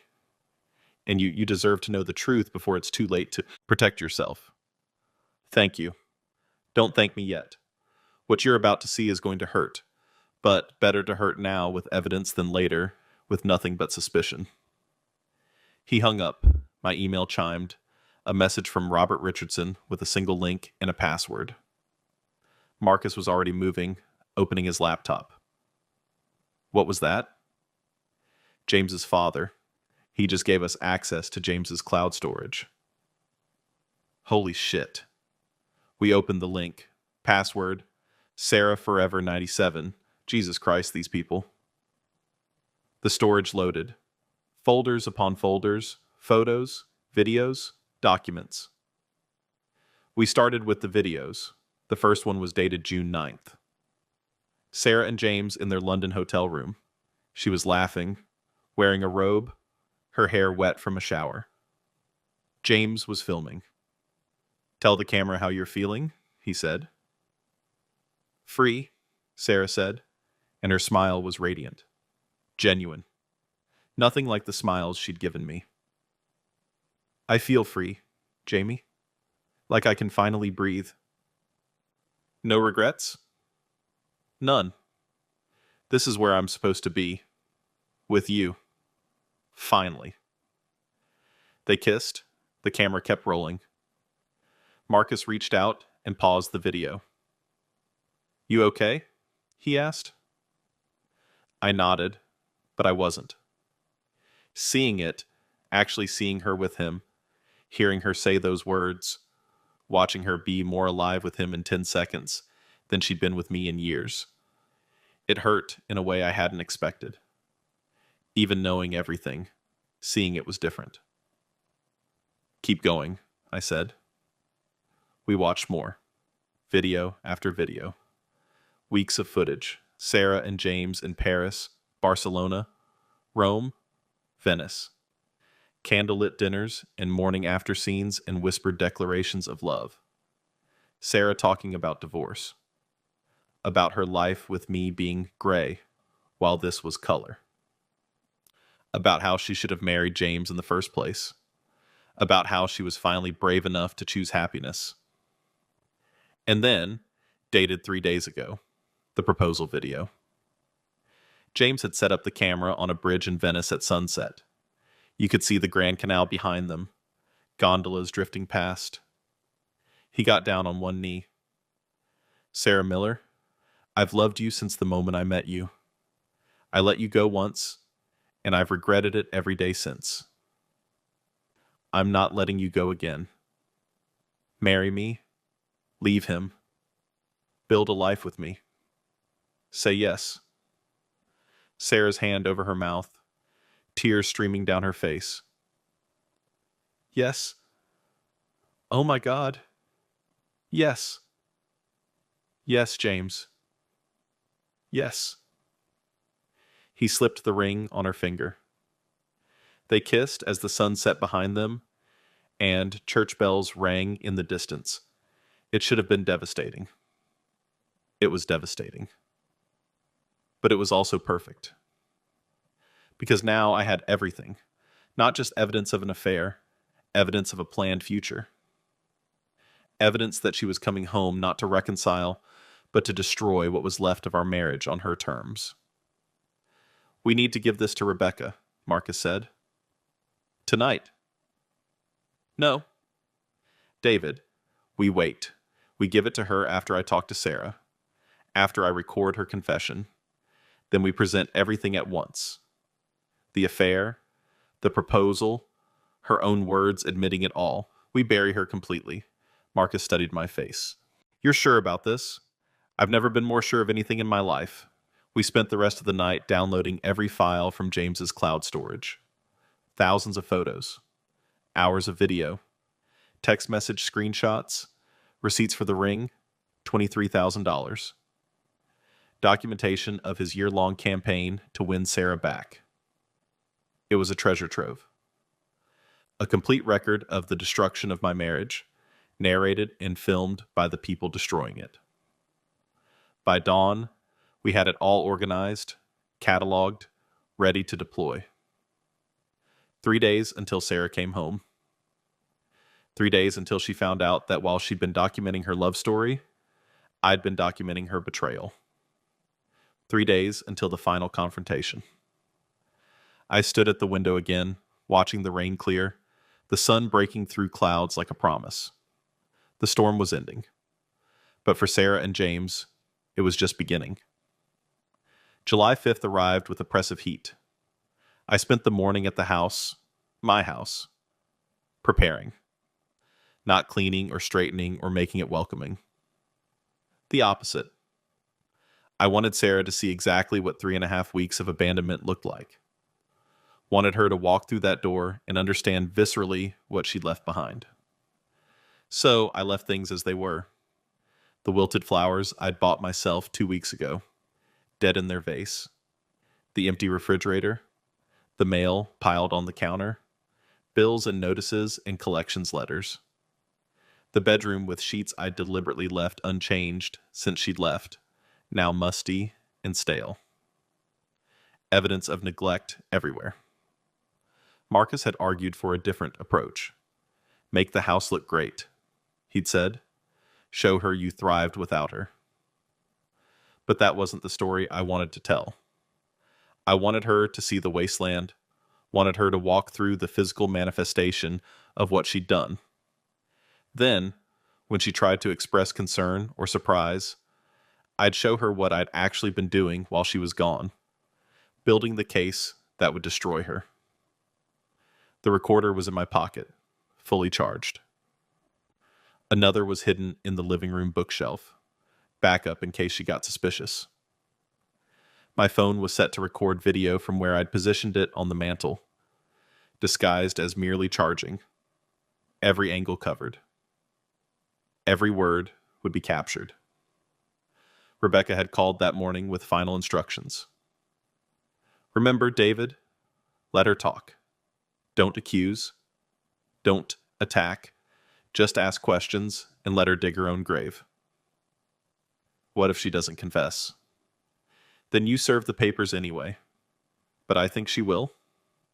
People like Sarah, when confronted with knowledge of their betrayal, often can't help but justify themselves. They need you to understand why they had to do it. Use that. Okay.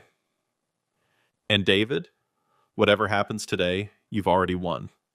You have the evidence. You have the case. This conversation is just the epilogue. But it didn't feel like an epilogue. It felt like the climax.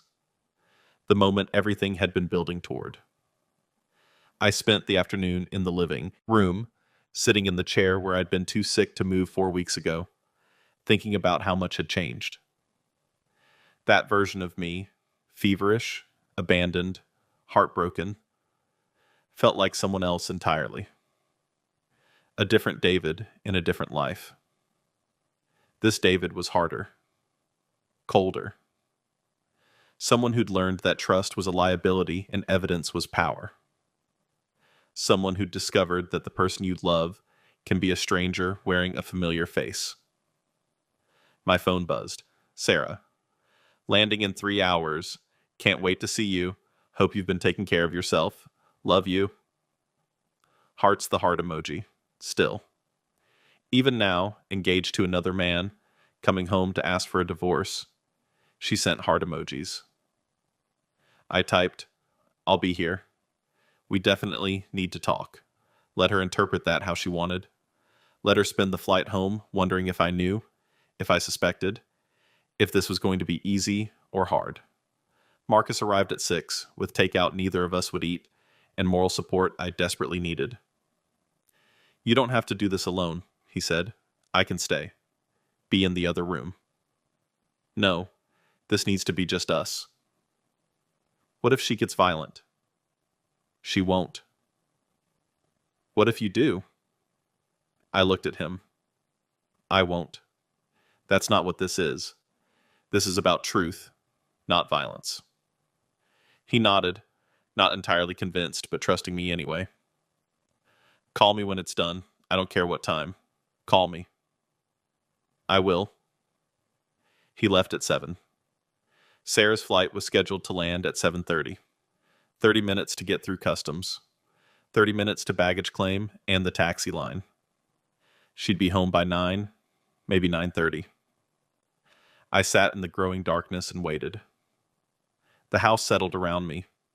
Every creak of floorboards, every pop of cooling pipes, every distant car sounded like her arrival. Adrenaline made my hands shake. I checked the recorders 3 times, checked the phone camera, checked my own resolve. This was it. 4 weeks of preparation, 4 weeks of documentation, 4 weeks of becoming someone new. All of it came down to the next few hours. At 9:17 p.m., headlights swept across the front windows. A car door slammed. The sound of a suitcase on the walkway. Keys in the lock.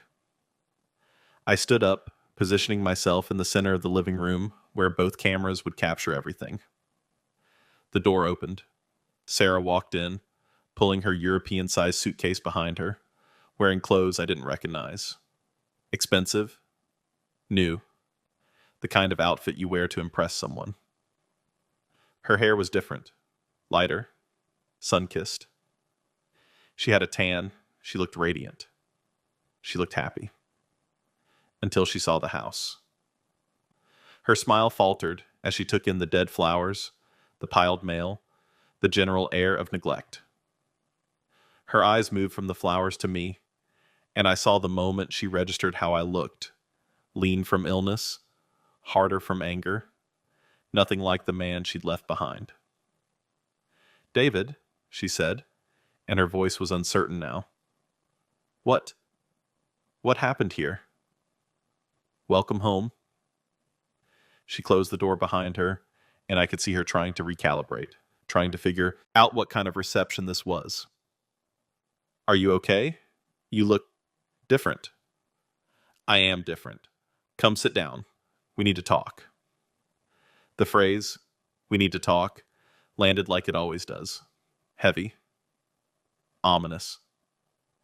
Sarah's hand went to her throat, an unconscious gesture of anxiety I'd seen 1,000 times.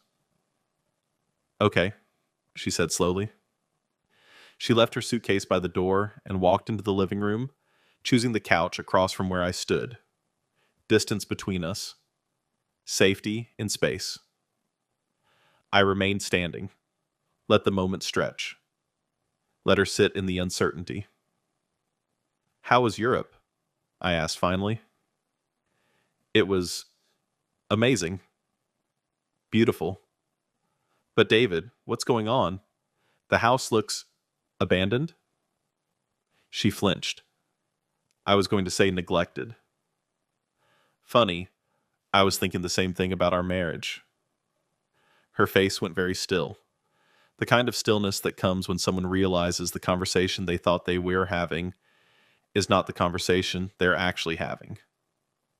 What do you mean? I mean, I know, Sarah. Know what? Everything. If you've ever watched someone's world collapse in real time, you know what I saw in that moment. The color draining from her face, the pupils dilating, the the tiny shake in her hands she tried to hide by folding them in her lap. The calculations happening behind her eyes. How much did I know? How had I found out? What could she still deny? I don't understand, she said, but her voice betrayed her. Yes, you do. I pulled out my phone, scrolled to the photos I'd prepared. I found your journals. All of them. I found the emails between you and James going back 18 months. I found the letter you wrote the night before you left. The one where you said you'd never loved me, that you had to remind yourself to kiss me back. Each revelation landed like a physical blow. I watched her face cycle through denial, panic, calculation. I found the credit card statements showing you spent over $15,000 of our money planning this trip. I found the fraudulent credit card you opened in my name. I found Claire's Instagram posts showing you and James all over Europe. I paused. And I have video footage of him proposing to you in Venice 3 days ago. That last one broke her. Her hand flew to her mouth, and I saw tears start to form. But I didn't stop. Couldn't stop. This was the moment I'd been preparing for. So yes, Sarah, I know everything. I know you've been planning this for over a year. I know you left me when I was sick enough to be hospitalized. I know you gave me $20 in cold pizza and disappeared for a month with your ex-boyfriend using money I earned. I know you've been engaged to him since Wednesday. I know all of it. Silence. She was crying now, but silently. Tears streaming down her face while she sat frozen, caught between competing impulses. Deny, confess, attack, flee. Say something, I said quietly. How did you... She stopped. James's videos, his father, oh God, Robert called you. Among others. David, I can explain. Then explain. I'm listening. Tell me why you did this. Tell me why you married me if you never loved me. Tell me why you left me to die while you fucked your ex-boyfriend in European hotels. Explain it.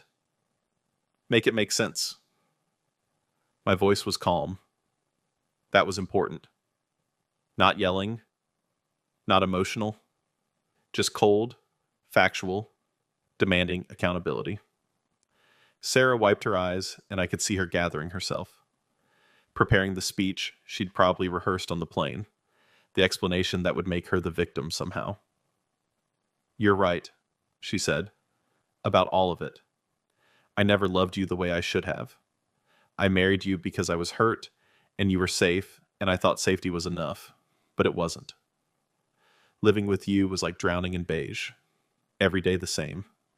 Every conversation superficial. Every touch empty. So you decided to betray me. I decided to find out if I could feel something real again. Her voice gained strength now, conviction. This was the part she believed. James reached out, and everything I'd buried came flooding back. The passion, the connection, the feeling of being with someone who actually sees me. And the money? The credit card fraud? That was... She faltered. That was wrong. I know it was wrong, but I needed to go, David. I needed to know. And now you know. Yes. She looked down at her hands, at the ring I couldn't see but knew was there, hidden by the way she'd positioned her fingers. Yes, I love him. I've always loved him. And I'm so sorry, David. But I want a divorce.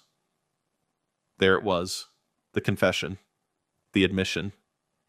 Everything I needed captured on 2 recorders and a video camera. You're sorry. I am. I never meant to hurt you. You left me when I had pneumonia. You gave me $20 for a month. You spent our money on your affair. You committed fraud. But you never meant to hurt me. I thought you'd be okay. You're always okay. You're always fine. I almost died, Sarah. She looked up sharply. What? I collapsed on day 3. Marcus found me. I'd run out of medication because the copay was more than the $20 you left me. I couldn't buy food. I was hallucinating from fever. If my brother hadn't come by, I would have died alone in our house while you were taking sunset gondola rides with your fiancé. No, no, you're exaggerating. You're fine now. I'm fine now because my family took care of me. Because Marcus took me to his place, and my mother made sure I ate, and my doctor waived fees because I couldn't pay. I'm fine now despite you. Not because of you. She was shaking her head. I didn't know. I didn't know it was that bad. You didn't want to know. There's a difference. Silence again. Longer this time. The weight of everything settling between us like sediment. What happens now? She asked finally. I reached into my pocket and pulled out an envelope. Walked across the room and set it on the coffee table between us. These are divorce papers. Rebecca Chow is my attorney. You'll be served officially tomorrow, but I wanted you to see them first, to understand what's coming. Sarah stared at the envelope like it might bite her. I'm filing on grounds of adultery, abandonment, and financial misconduct. I'm requesting full ownership of the house. Division of assets weighted in my favor due to your use of marital funds for extramarital purposes and attorney's fees. I'm also filing a fraud report for the credit card you opened in my name. David, please, there's a restraining order on our joint accounts effective tomorrow morning. You won't be able to access them. Your separate accounts are yours, but everything we shared is frozen pending the divorce settlement. You can't do this. I can, and I am. I stood up.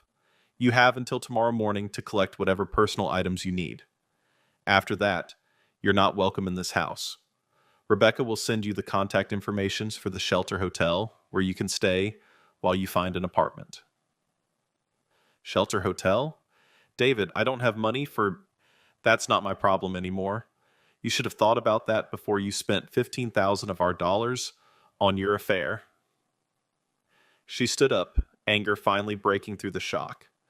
You're being cruel. I'm being fair. There's a difference. You made choices, Sarah. You chose to betray me. You chose to lie. You chose to commit fraud. You chose to abandon me when I was sick.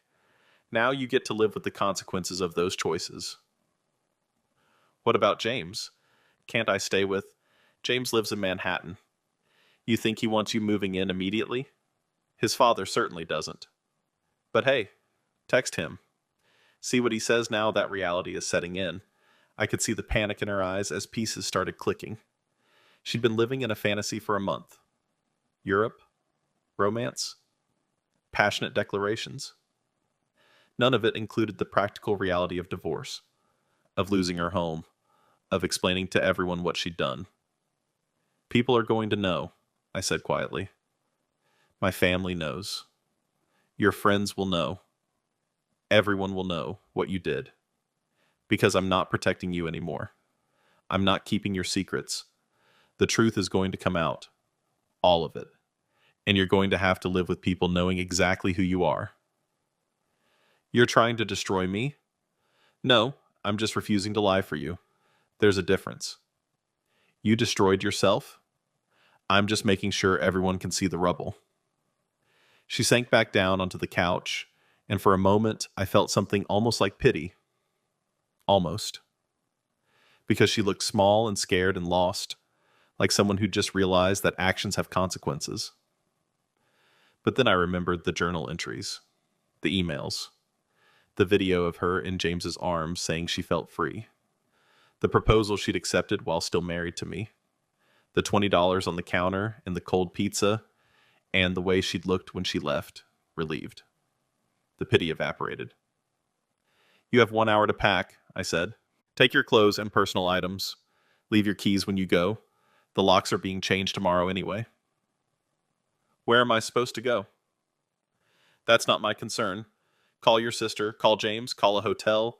I don't care. But you're not staying here. David, please, can't we talk about this? Can't we No, we're done talking.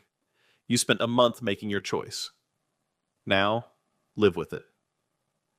I walked to the door and opened it, stood there waiting.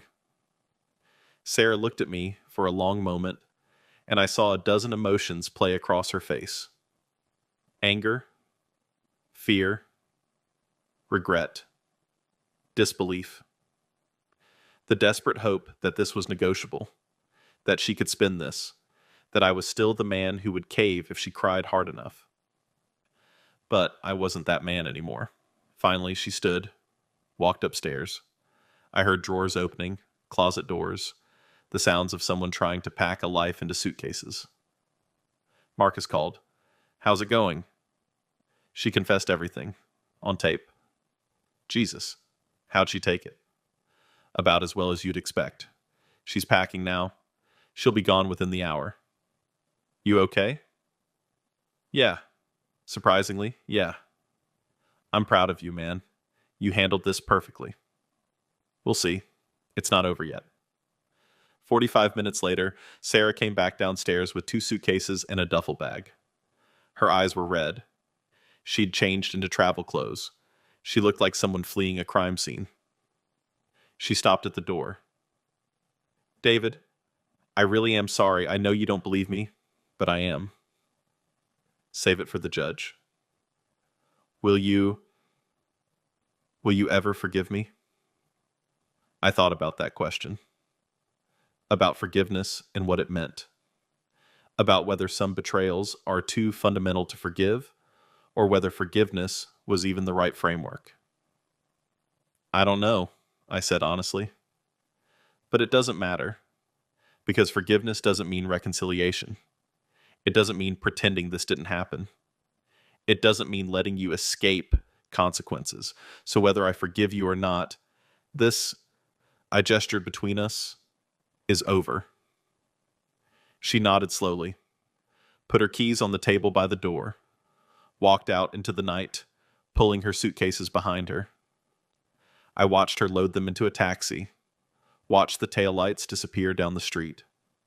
Then I closed the door, locked it, and stood in the sudden silence of the empty house. It was done. The confrontation I'd been preparing for. The moment of truth. The reckoning. And I'd survived it.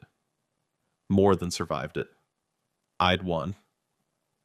I pulled out my phone and stopped the recording, checked the other devices, everything captured, every word, every admission, every tear. Evidence. I texted Marcus. "She's gone. Got everything we need." His response, "Coming over. Don't be alone tonight." I looked around the house, at the dead flowers I'd left as a message, at the mail piled up like evidence, at the empty space where Sarah's presence used to be, and I felt something unexpected. Not sadness, not anger, not even satisfaction. Just lightness. Like I'd been carrying something heavy for so long that I'd forgotten what it felt like to stand up straight. The marriage was over. The betrayal was documented. The truth was recorded. And tomorrow, the real work would begin.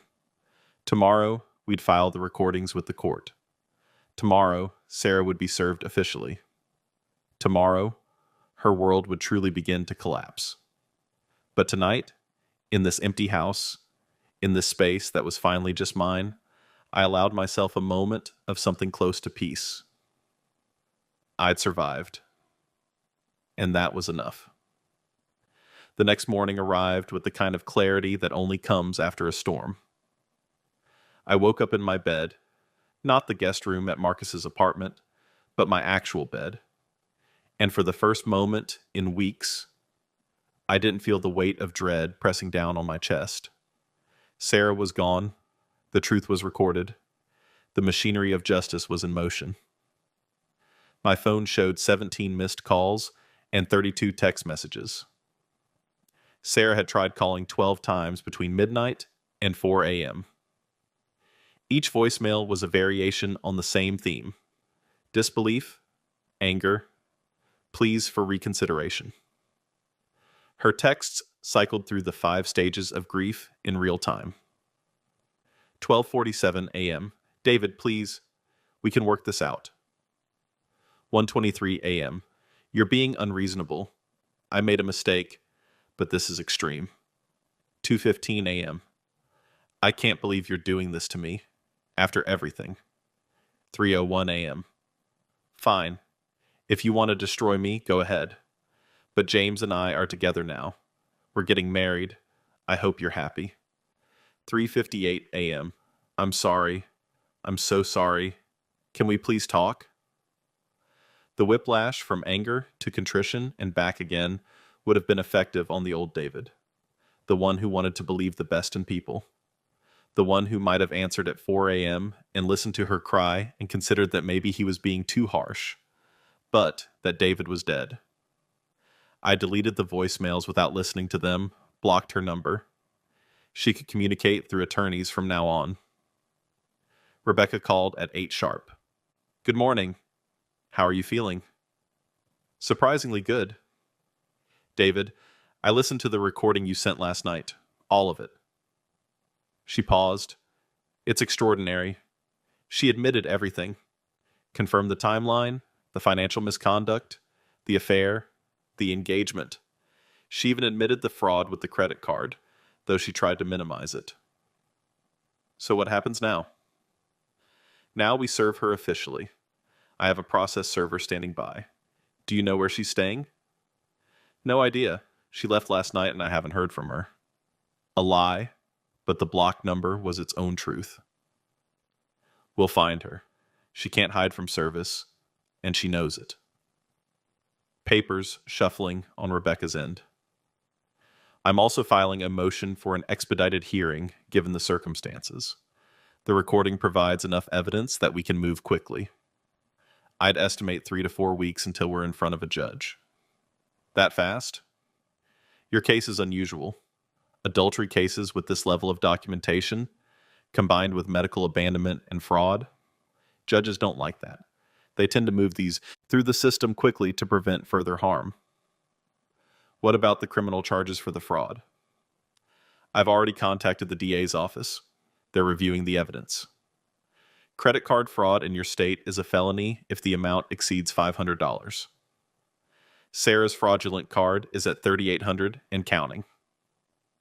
$3,800. Almost $4,000 she'd stolen from me to fund her new wardrobe, her European transformation, her fantasy life with James. Will she go to jail? Possibly. More likely she'll be offered a plea deal, probation, restitution, community service. But it'll be on her record, and it'll factor into the divorce settlement. We talked for another 20 minutes about strategy, about the recording, about what to expect in the coming weeks. When we hung up, I felt that same lightness from last night. The system was working. Justice was happening. Marcus arrived at 9 with breakfast and newspapers. You made the society page, he said, tossing the paper on the kitchen table. I looked. There, in the style section's Around Town column, was a photo from Claire's Instagram. Sarah and James at a restaurant in Rome, captioned, local gallery assistant Sarah Miller Castellano enjoying a La Dolce Vita in Italy with entrepreneur James Richardson and her sister Claire Miller. The columnist had added, Miller Castellano's husband David, a financial analyst, was unable to join the trip due to work commitments. Sometimes absence makes the heart grow fonder, or at least makes for better vacation photos. The casual cruelty of it. The implication that I'd chosen work over travel. The complete ignorance of the truth. That changes today, I said. Marcus looked at me. What do you mean? The website. We're publishing it. Today? David, Rebecca said to wait until after Sarah was served. She'll be served by end of business today. The moment that happens, the truth goes public. You're sure about this? I looked at the newspaper photo again. Sarah's radiant smile, James's possessive arm around her waist, the lie printed in black and white for thousands to read over their morning coffee. I'm sure. We spent the morning finalizing the website.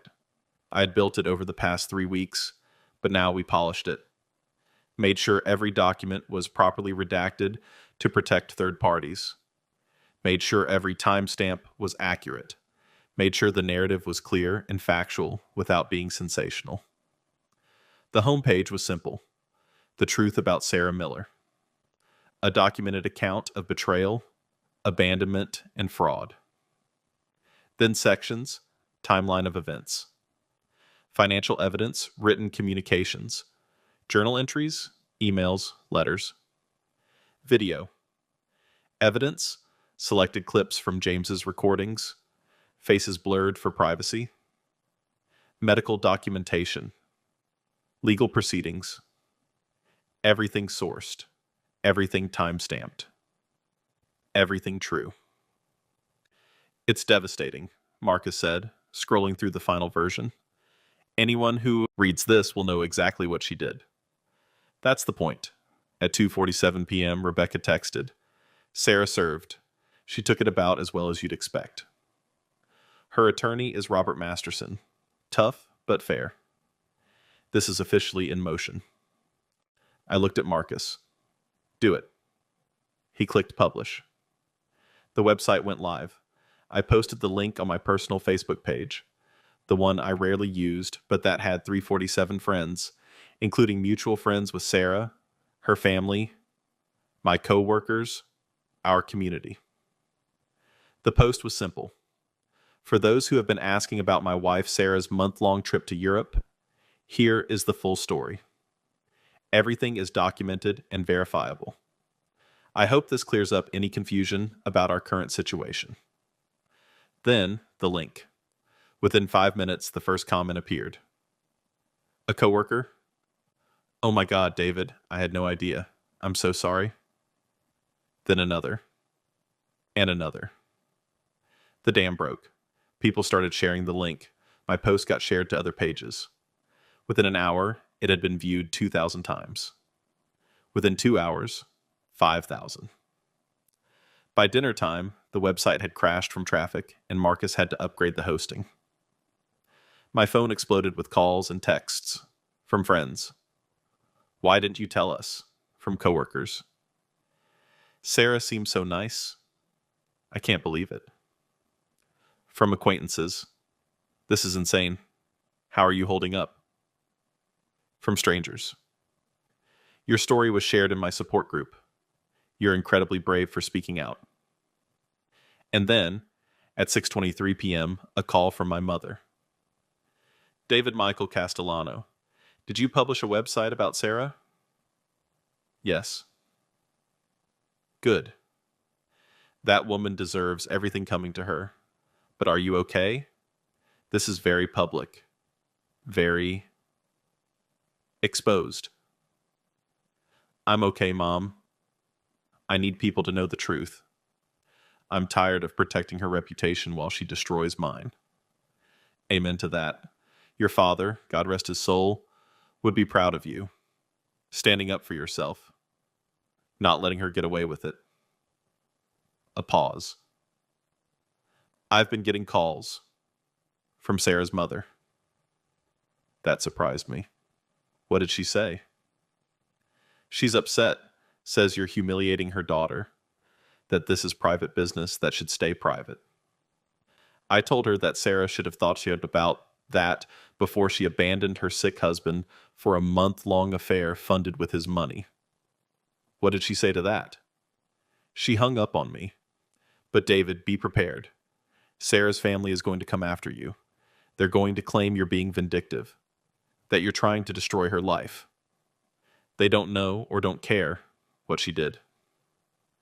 Let them come. I have the truth. They have excuses. After we hung up, I sat with that reality. Sarah's family turning against me, friends having to choose sides, the whole ugly public spectacle of a marriage ending badly. But then I thought about the alternative, staying silent, letting Sarah control the narrative, being the bad guy in her version of events, the boring husband who didn't appreciate her, who drove her away with his dullness, who was being unreasonable about a simple European vacation. No. I'd chosen truth over comfort, exposure over silence. And if that made some people uncomfortable, so be it. Marcus ordered pizza for dinner. Real pizza, not cold leftovers. And we ate while watching the analytics on the website tick upward. 15,000 views, he said. It's gone viral. Is that good? For your purposes? Yeah. That's a lot of people who now know Sarah's story. Her real story. My phone rang. Unknown number. I answered. David Castellano? Speaking. My name is Jennifer Walsh. I'm a reporter with the Metro Herald. I saw your website about your wife's affair and abandonment. I'd love to talk to you about it for a story. A reporter. This was getting bigger than I'd anticipated. What kind of story? Human interest, the impact of infidelity, how social media is changing how we process betrayal, the legal implications of abandoning a sick spouse. Your story touches on a lot of current issues. Can I think about it? Of course, but I should tell you, I've already reached out to Sarah for comment. She declined, and I've spoken to James Richardson. He also declined, but his attorney sent a cease and desist letter claiming the videos you posted were obtained illegally. They weren't. His father gave me access. I know, I spoke to Robert Richardson too. He confirmed everything. A pause. David, this is going to be a story whether you participate or not. The question is whether you want to be part of telling it or whether you want me to tell it without your perspective. She was right. The story was out there now. Spreading, mutating. Better to shape it than let it shape itself. Okay, I said. I'll talk to you. We scheduled an interview for the next morning. That night, lying in bed, I scrolled through the comments on the website. Hundreds of them now. Most supportive, some questioning, a few openly hostile. This is revenge porn, but for relationships. You should be ashamed. Maybe if you'd been a better husband, she wouldn't have needed to find happiness elsewhere. Publishing someone's private journals is a violation. This is abuse. But for every negative comment, there were 10 positive ones. Thank you for speaking out. My ex did something similar, and I stayed silent. I wish I'd had your courage. The documentation here is incredible. This should be shown in law schools as how to properly document marital misconduct. Sarah Miller is a sociopath. The coldness in those journal entries is chilling. I know James Richardson professionally. This doesn't surprise me at all. He's always been arrogant about taking what he wants. That last one made me pause. Someone who knew James. Someone who'd seen this pattern before. I clicked on the commenter's profile. A man named Thomas Chen, listed as working at a financial firm in Manhattan. I sent him a direct message. Thanks for your comment. If you're willing to share more about James Richardson, I'd appreciate it. My attorney may want to talk to you. His response came within minutes. Happy to help. James has a reputation. This isn't his first time going after a married woman. Call me. He included his phone number. I forwarded it to Rebecca with a note. Potential witness to James's pattern of behavior. Her response? Excellent. I'll have my investigator reach out. The pieces kept falling into place. Every revelation led to another. Every truth exposed brought more truth to light. The website wasn't just telling my story. It was creating space for others to tell theirs. Around midnight, my doorbell rang. I looked through the peephole.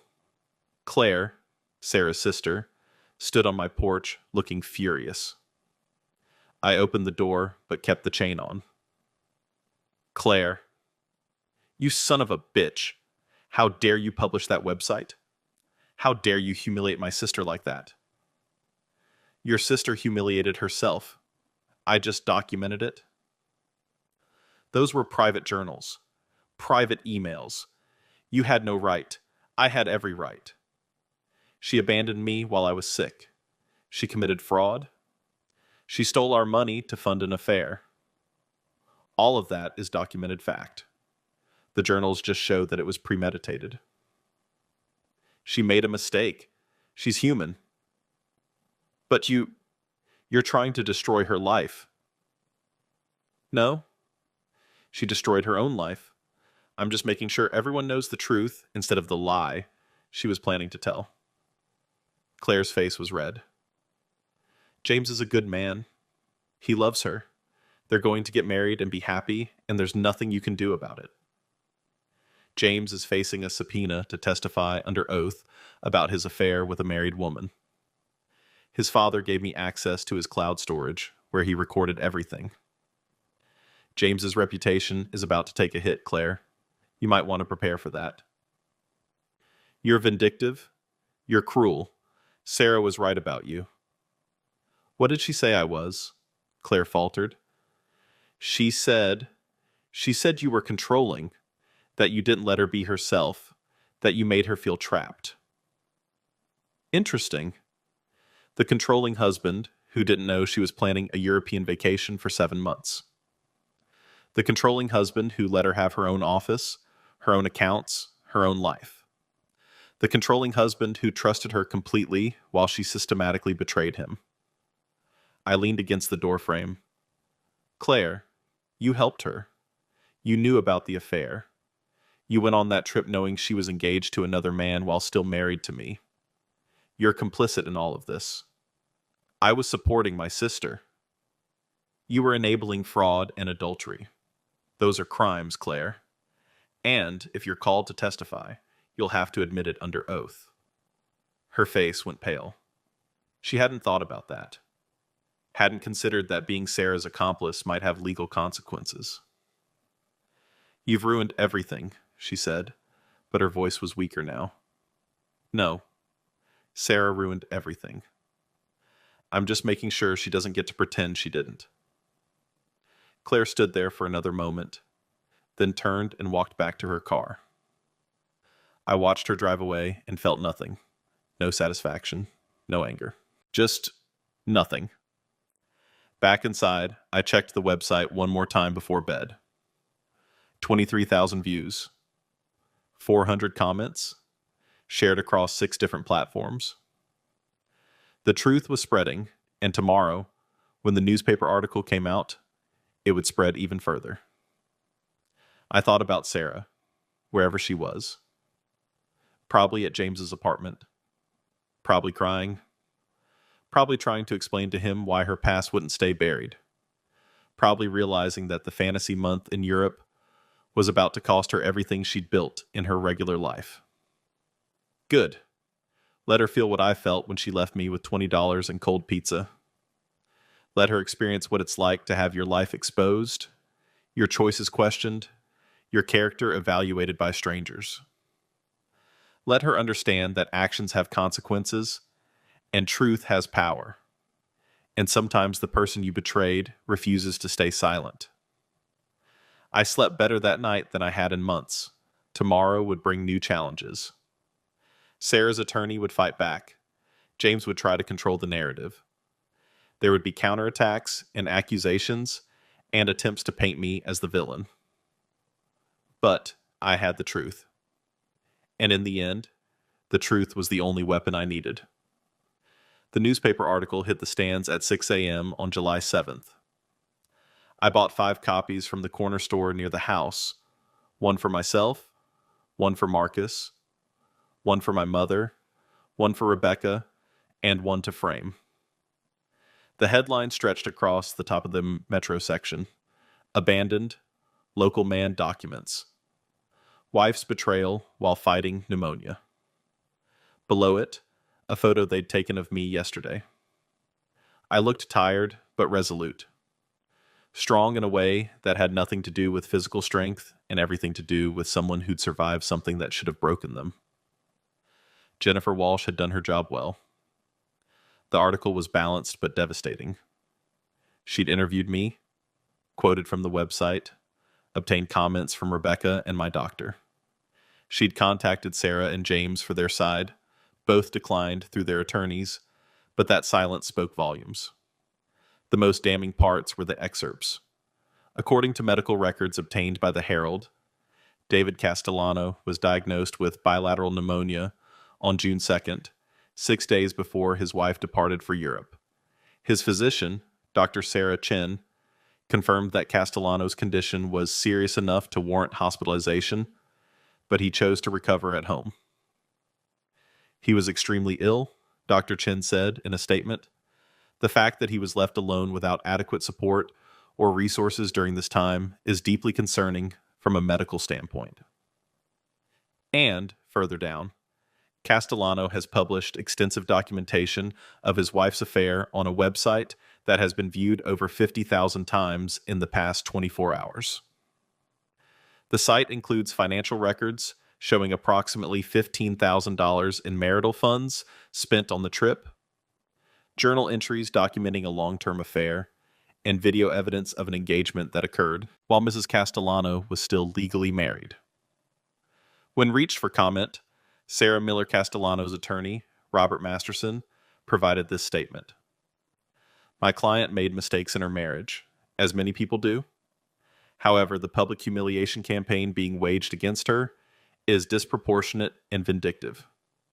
We will be addressing these matters in court. Disproportionate. Vindictive. The words of someone with no defense, only deflection. The article concluded with a quote from me.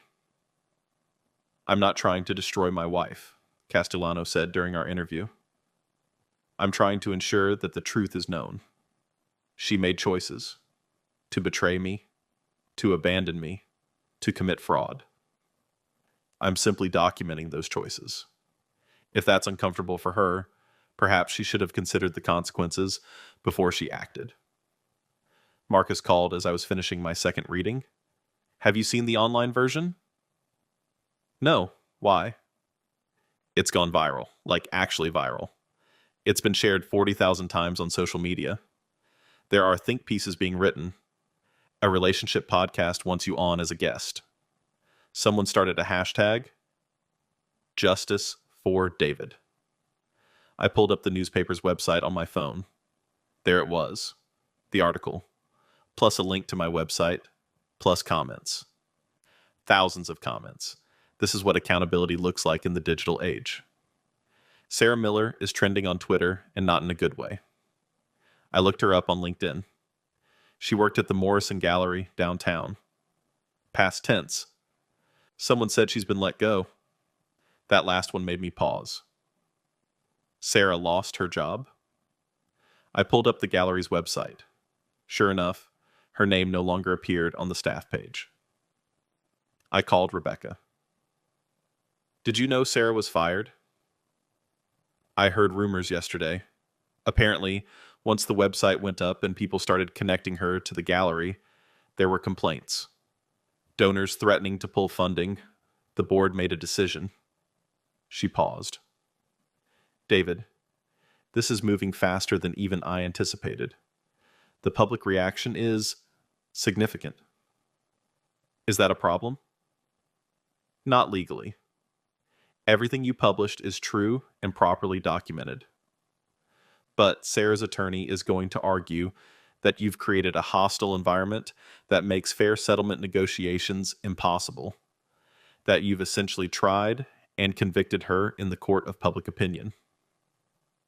She tried and convicted herself. I just presented the evidence. I know that. You know that. But we need to be prepared for pushback. Masterson is good. He's going to try to paint you as obsessive, vindictive, unable to move on. He'll argue that this level of exposure goes beyond reasonable disclosure and into harassment. Posting true, documented facts is harassment?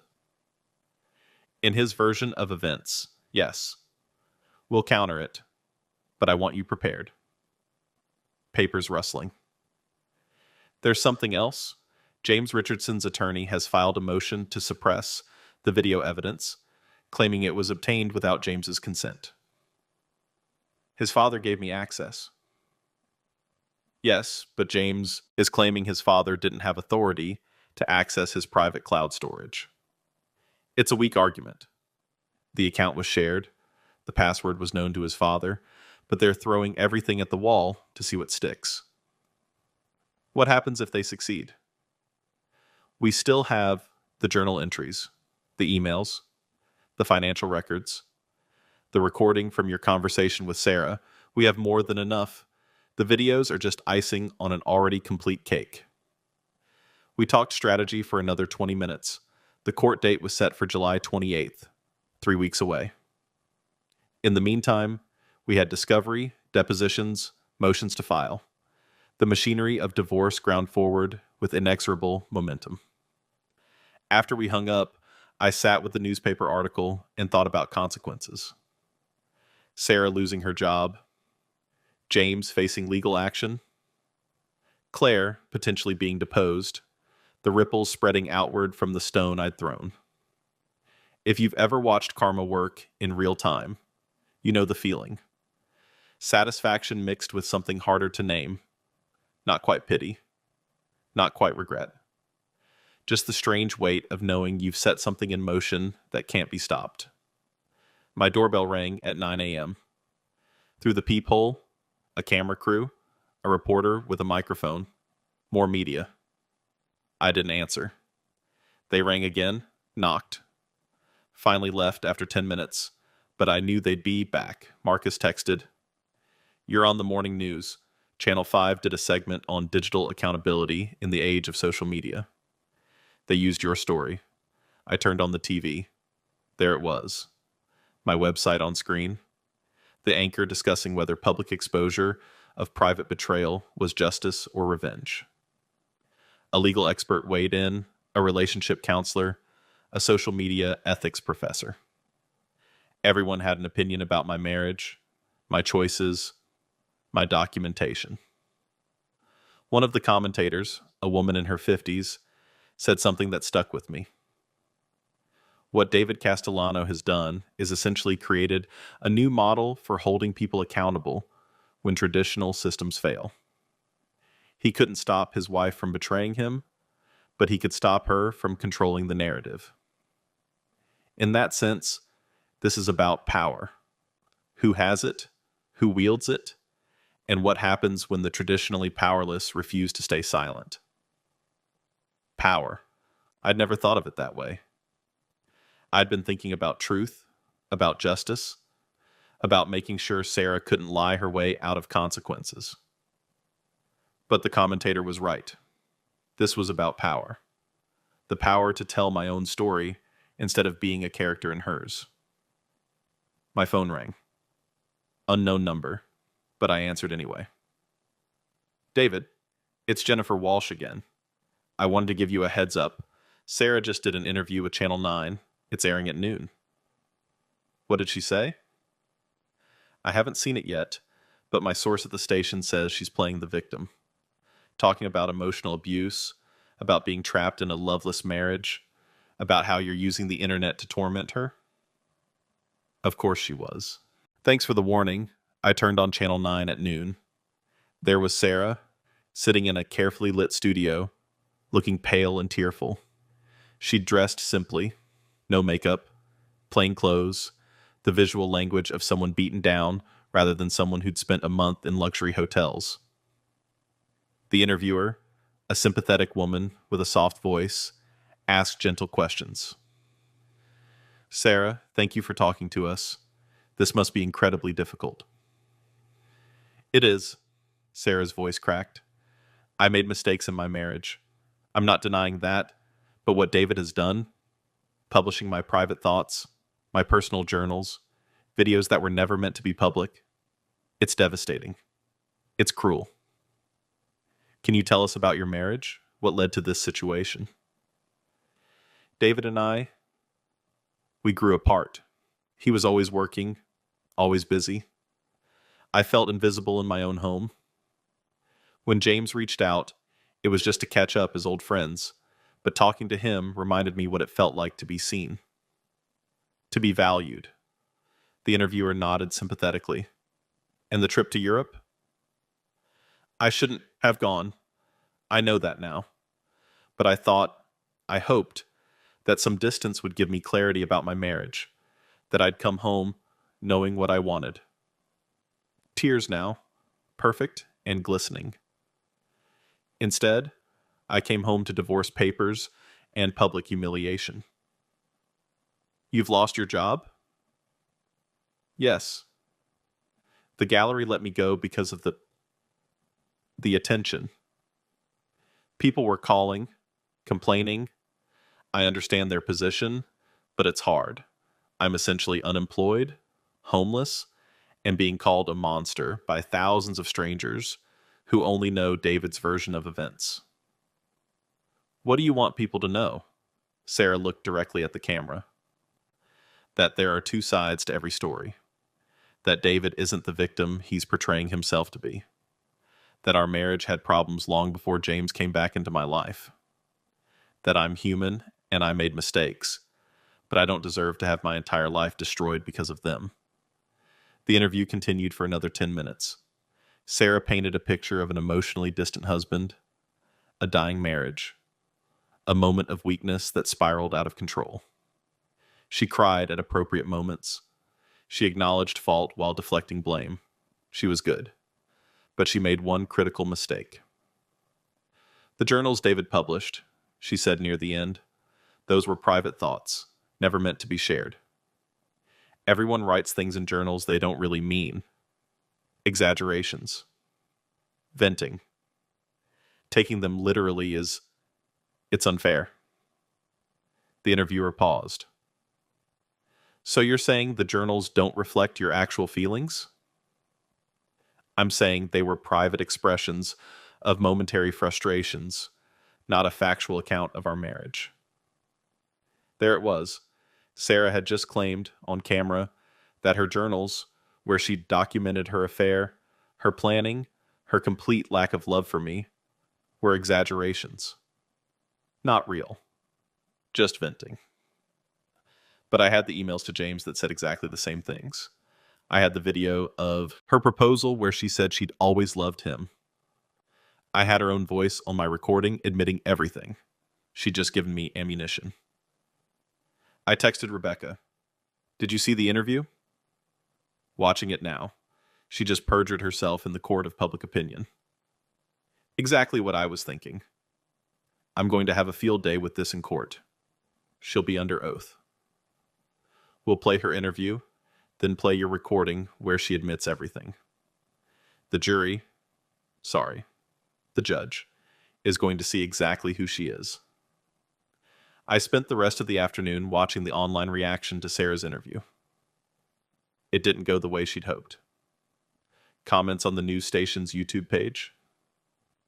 So the journals, where she called her husband boring and said she had to remind herself to kiss him back, were just exaggerations? Nobody believes that. She's engaged to James, but wants us to believe the trip was just about getting clarity? Girl, please. Notice how she takes no actual responsibility. It's all mistakes were made, and we grew apart. No mention of abandoning her sick husband. The tears seem fake. Compare this to the videos of her in Europe. She was radiant there. This is performance. Even people who had been sympathetic to her initially were turning. The gap between her words and her documented actions was too wide to bridge. That evening, something unexpected happened. James Richardson published a statement on LinkedIn. I read it 3 times, not quite believing what I was seeing. I've remained silent during the recent media attention surrounding my relationship with Sarah Miller Castellano. However, I feel compelled to address some inaccuracies. Sarah and I dated years ago. When she married David Castellano, I accepted that and moved on with my life. Earlier this year, she reached out to me expressing unhappiness in her marriage. We reconnected as friends, and yes, those feelings evolved into something more. I take full responsibility for my part in this situation. I knew she was married. I knew pursuing a relationship with her was wrong. I allowed my feelings to override my judgment. However, I want to be clear. I did not pursue Sarah. She pursued me. The trip to Europe was her idea. The decision to leave her marriage was hers.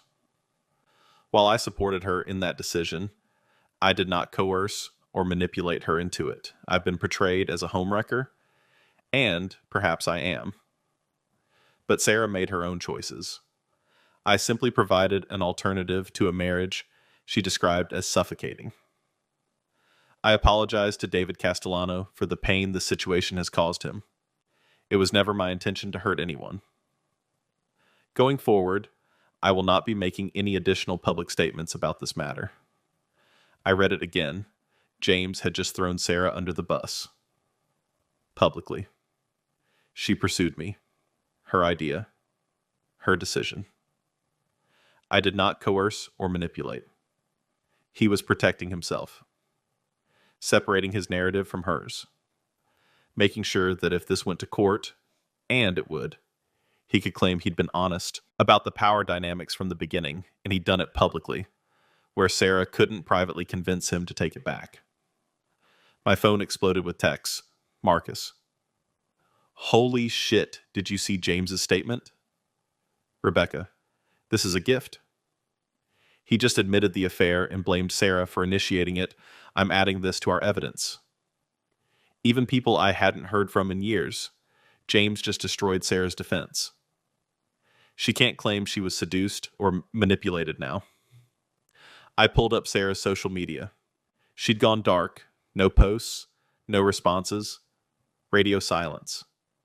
But James's statement had been shared thousands of times, and people were tagging her in comments. Sarah Miller, thoughts on your boyfriend throwing you under the bus? At Sarah Miller. So much for true love, huh? Sarah Miller. James just proved David's point. You were the architect of this disaster. The house of cards was collapsing. Sarah's interview had backfired. James's statement had undermined her. The public opinion was firmly against her. And, in 3 weeks, we'd be in court where all of this would become official record. I should have felt triumphant. Vindicated. Satisfied that my careful planning had paid off. Instead, I felt tired. Not regretful. Not guilty. Just tired of it all. Tired of the drama, the attention, the constant analysis of my failed marriage. Ready for it to be over. Marcus came by that night with beer and takeout. You doing okay? He asked. Today was a lot. Yeah. Just ready for the court date. Ready for this to be done. Sarah's attorney called Rebecca. They want to settle. I looked up. Settle? Yeah. Apparently, after today's developments, they know they can't win in court. Masterson is proposing a settlement. Sarah agrees to everything. House to you, 70-30 split of assets in your favor. She pays her own legal fees. She drops any claim to spousal support. In exchange, you take down the website. No. David, no. The website stays up. The truth stays public. She doesn't get to buy her way out of consequences. Rebecca thought you'd say that. She told Masterson the website isn't negotiable, that it's factual documentation and you have every right to maintain it. What did he say? That they'll see us in court. Marcus opened a beer. Which is fine. We're going to destroy them in court anyway. We ate in companionable silence, watching the news coverage cycle through Sarah's interview, James's statement, expert commentary on the legal implications. My marriage had become a case study. A cautionary tale. A moment in the cultural conversation about betrayal and accountability in the digital age. If you'd told me 4 weeks ago, when I was feverish and alone with cold pizza and $20, that this is where I'd be, I wouldn't have believed it. I couldn't have imagined becoming this person. Cold, calculating, willing to expose everything for the sake of truth. But that David had been weak, trusting, willing to be convenient. This David was someone different, someone forged in abandonment and fever dreams, and the particular clarity that comes from being left to die. This David didn't negotiate with betrayal. He documented it. My phone buzzed one more time before bed. An email from an address I didn't recognize. Subject line, "Thank you."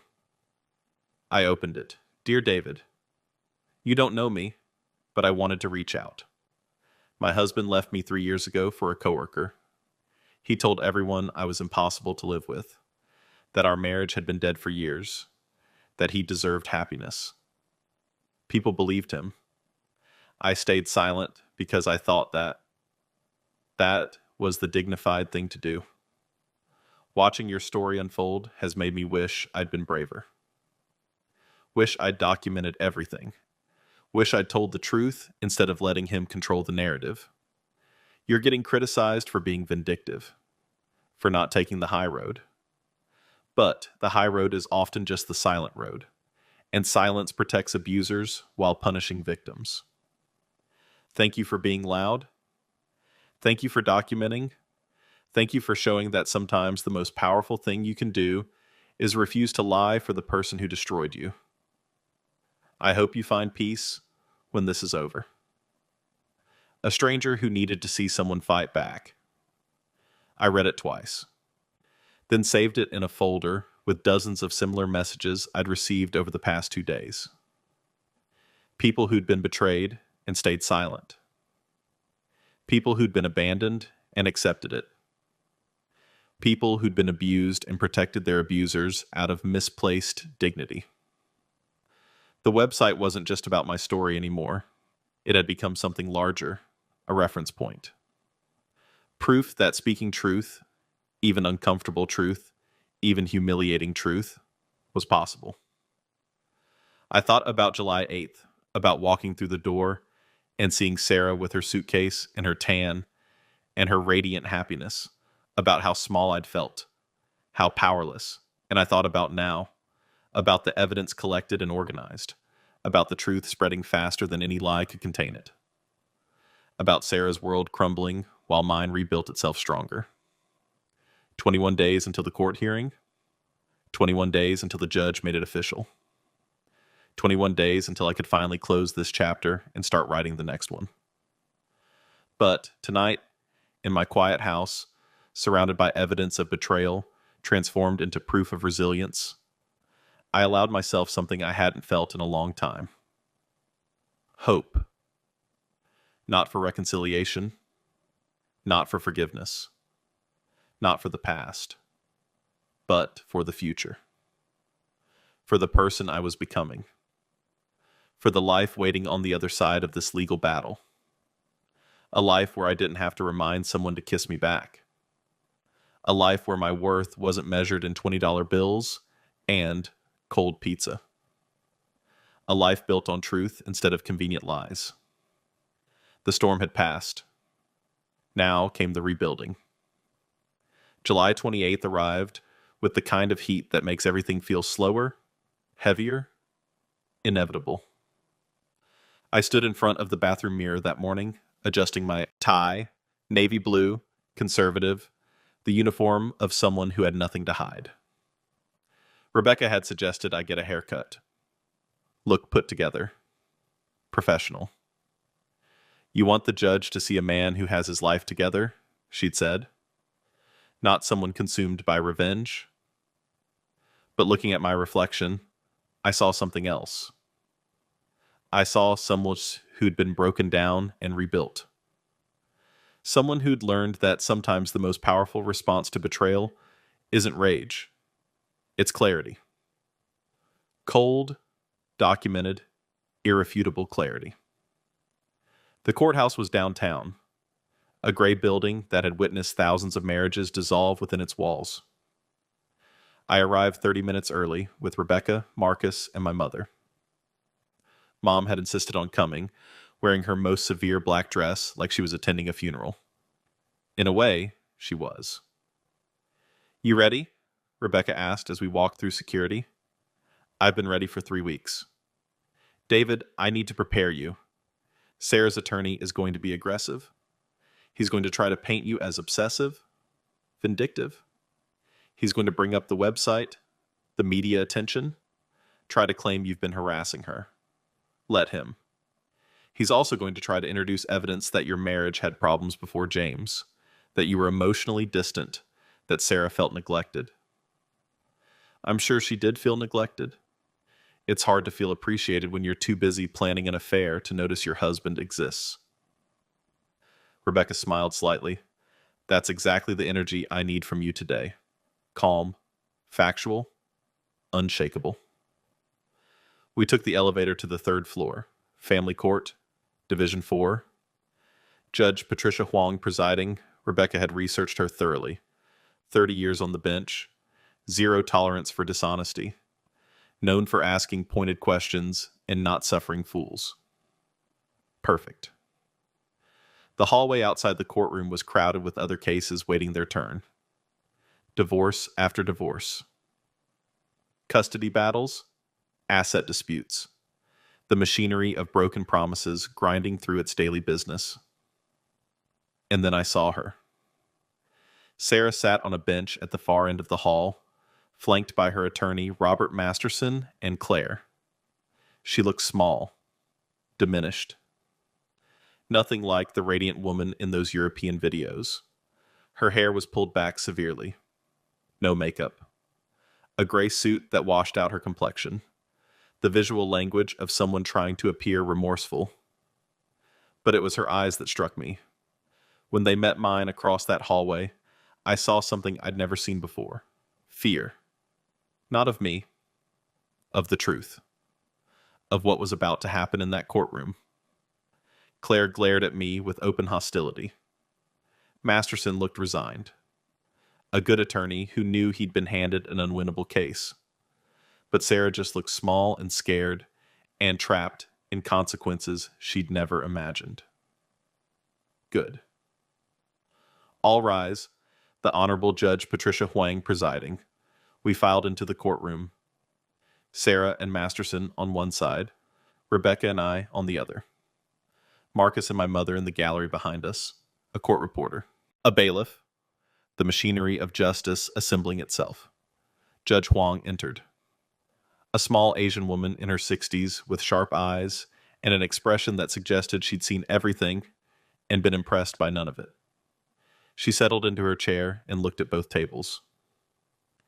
"This is the matter of Castellano versus Miller Castellano, case number 2024 DV3847. Dissolution of marriage. I've reviewed the pleadings and supporting documentation." She looked over her reading glasses. All 347 pages of supporting documentation. A flicker of something. Amusement? Exasperation? Crossed her face. "Before we proceed, I want to establish something. This is not a criminal trial. This is a dissolution proceeding. However, given the nature of the allegations, adultery, abandonment, fraud, I'm treating this with appropriate seriousness." She looked at Sarah. "Mrs. Castellano, you're aware that anything you say here is under oath and subject to perjury charges?" Sarah's voice was barely audible. "Yes, Your Honor." "Good. Mr. Masterson, your opening?" Masterson stood. He was good, I had to give him that. Smooth, professional, playing to the only angle he had left. "Your Honor, my client made mistakes. She's not denying that. She entered into an inappropriate relationship with an old friend while her marriage was failing. She made poor financial decisions. She handled the separation badly." He paused. "But what Mr. Castellano has done in response goes far beyond reasonable disclosure. He has waged a public humiliation campaign designed to destroy my client's reputation, career, and future prospects. He has published private journals that document fraud and premeditated adultery, Rebecca interjected. Counsel will wait her turn, Judge Huang said, but she was looking at Masterson with interest. Continue. The point, Your Honor, is that Mr. Castellano's actions have been disproportionate, vindictive. His website has been viewed over 200,000 times. My client has lost her job, her home, her reputation. She's received death threats. This goes beyond seeking a fair divorce settlement. This is punishment. Thank you, Mr. Masterson. Ms. Chow? Rebecca stood, and I saw why she'd built her reputation. She was calm, precise, devastating. Your Honor, Mr. Masterson would have you believe that truthful documentation of wrongdoing constitutes harassment. It doesn't. Every piece of evidence my client published is accurate and relevant to these proceedings. Mrs. Castellano's journals show premeditation. The financial records show systematic theft of marital funds. The emails show an ongoing affair. The video evidence shows an engagement that occurred while she was still married. She placed a folder on the judge's bench. Moreover, Your Honor, my client was abandoned while suffering from bilateral pneumonia. Medical records confirm he was seriously ill. Mrs. Castellano left him with $20 and no adequate support for 30 days. This isn't a case of two people growing apart. This is a case of systematic betrayal, abandonment, and fraud. Judge Huang opened the folder. Read silently for several minutes. The courtroom was so quiet, I could hear the clock ticking on the wall. Finally, she looked up. I've read the documentation. I've watched the video deposition of Mr. Castellano's physician. I've reviewed the financial records. She looked at Sarah. Mrs. Castellano, I'm going to ask you some questions directly. You understand you're under oath? Yes, Your Honor. Did you engage in a romantic and sexual relationship with James Richardson while married to your husband? Sarah's voice cracked. Yes. Did this relationship begin before your trip to Europe? Yes, we'd been talking for about 8 months before the trip. And during those 8 months, did you use marital funds to plan this trip? Yes. But I thought, did your husband consent to this use of funds? Not explicitly, but we had a joint account. Mrs. Castellano, yes or no? Did your husband know you were spending marital funds to plan a month-long trip with your ex-boyfriend? Silence. No, Your Honor. Did you open a credit card in your husband's name without his knowledge or consent? Masterson interjected. Your Honor, those charges are still under investigation. I'm not asking you, counsel. Mrs. Castellano. Sarah looked at her attorney, then back at the judge. Yes. Did you leave your husband alone while he was diagnosed with bilateral pneumonia? Yes, but I thought he'd be okay. Did his physician recommend he have support during his recovery? I don't know. I didn't speak to his doctor. But you knew he was seriously ill? Yes. Judge Huang removed her glasses. Here's what troubles me about this case, Mrs. Castellano. It's not that you had an affair. People have affairs. It's not even that you wanted to leave your marriage. People leave marriages. What troubles me is the systematic nature of your deception. The calculation. The complete disregard for your husband's well-being. She gestured at the evidence. You documented your own betrayal in journals. You planned this for months. You spent thousands of dollars of marital funds. You left your sick husband with insufficient resources. And then, she paused, you came home expecting what? That he'd just accept your story? That he wouldn't find out the truth? I was going to tell him, Sarah said weakly. I was going to ask for a divorce. After a month of living with another man and getting engaged to him? Yes. That's not honesty, Mrs. Castellano. That's just getting caught. The judge looked at Rebecca. Your client's proposed settlement? The marital home to Mr. Castellano, who owned it prior to the marriage. Division of marital assets 70-30 in Mr. Castellano's favor, due to Mrs. Castellano's misuse of funds. No spousal support, given the adultery and abandonment. Mrs. Castellano to pay restitution for the fraudulent credit card charges, plus her own attorney fees. And the website remains public as it consists of truthful, documented information relevant to these proceedings. Mr. Masterson? Objections? Masterson stood slowly. He looked tired. Your Honor, the asset division seems punitive. Punitive would be 90-10 counsel. 70-30 in a case with documented fraud and adultery is actually quite generous. She looked at Sarah. Mrs. Castellano, do you understand what this settlement means? You'll leave this marriage with 30% of marital assets, no claim to the house, and no spousal support. You'll need to find employment and housing independently. I understand. Do you contest any element of Mayor Castellano's petition? Masterson whispered something to Sarah. She shook her head. No, Your Honor. Then I'm approving the settlement as proposed. The marriage of Sarah Miller and David Castellano is hereby dissolved. Property division as outlined. No spousal support. Website documentation is ruled as protected speech and relevant evidentiary material. She signed the order. We're adjourned. And just like that, it was over. 4 weeks of evidence gathering, 3 weeks of legal maneuvering, 2 hours in court, and my marriage was legally dead. I should have felt something dramatic, relief, vindication, anger, grief.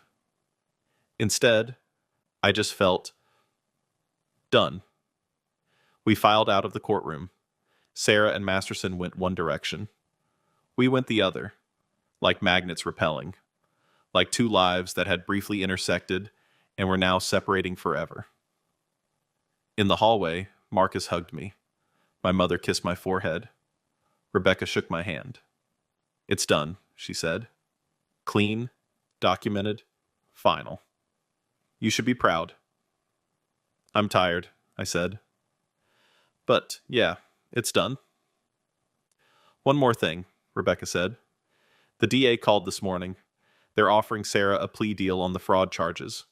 Probation, restitution, community service. She'll take it. So no jail time? Probably not, but she'll have a criminal record. That'll follow her. Like the website, like the newspaper articles, like the 200,000 people who now knew exactly who she was. We left the courthouse and emerged into blinding sunshine. The heat hit like a physical force after the air-conditioned building. Lunch? Marcus suggested. We should celebrate. Yeah, I said. Let's celebrate. But first, I had something to do. I drove to the house, my house, officially now. Sarah had until the end of the week to collect her remaining belongings, but she'd already taken most of what mattered to her. I walked through the empty rooms, the living room where I'd confronted her, the bedroom where I'd been sick and alone, the office where I'd found her journals and started this whole chain of events. Empty now, or mostly empty, ready for the next chapter. I pulled out my phone and called the real estate agent I'd contacted 2 weeks ago. Nancy, it's David Castellano. The divorce was finalized today. You can list the house. Wonderful.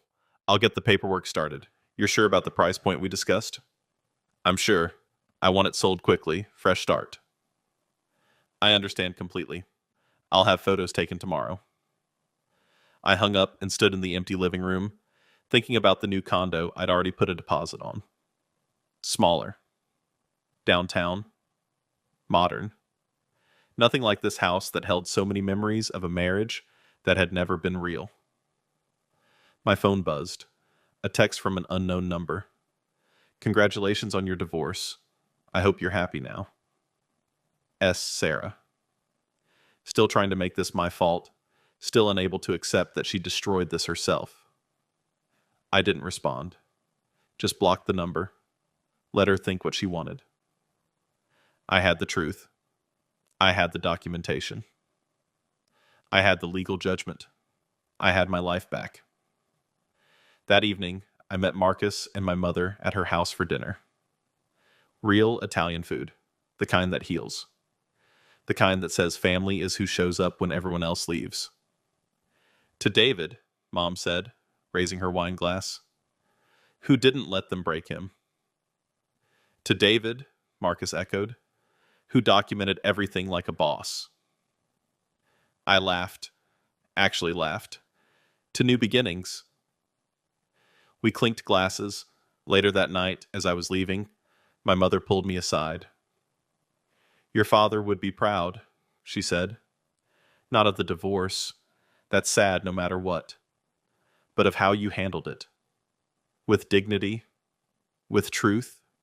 You didn't become the villain she tried to make you. Thanks, Mom. Are you okay? Really okay? I thought about that question. Was I okay? Yeah, I said. I think I am. For the first time in a long time, I actually am. She kissed my forehead again. Good. Now, go live your life. The good one. The one you deserve. I drove back to Marcus's apartment. I was staying there until the house sold and the condo was ready. Pulled up the website one last time before bed. 237,000 views now, over 1,000 comments. A permanent record of what happened when someone chose betrayal over integrity. I'd gotten criticism for keeping it up. People saying I should take the high road, let it go, move on. But the high road was often just the silent road. And I was done being silent. Done protecting people who'd tried to destroy me. The website stayed up. Not as revenge, as record, as reference, as proof that truth, even uncomfortable truth, has power. I closed the laptop and lay in bed, thinking about the past month. About the version of me that Sarah had left behind, sick, abandoned, heartbroken. About the version that had emerged, stronger, clearer, unwilling to accept lies as love. If you'd asked me a month ago if I could survive this, I wouldn't have known the answer. Now I did. Not only could I survive it, I could thrive after it. My phone buzzed one last time, an email notification. Subject: website visitor message. I opened it. Dear David, my name is Elizabeth. I'm a family law professor at State University, and I wanted to reach out about your documentation of your divorce proceedings. I'm teaching a course next semester on digital evidence in family law, and I'd love to use your case, with your permission, as an example of proper documentation, preservation of evidence, and the legal implications of public disclosure. Your story has sparked important conversations in the legal community about how technology is changing divorce proceedings and accountability. Would you be willing to speak to my class?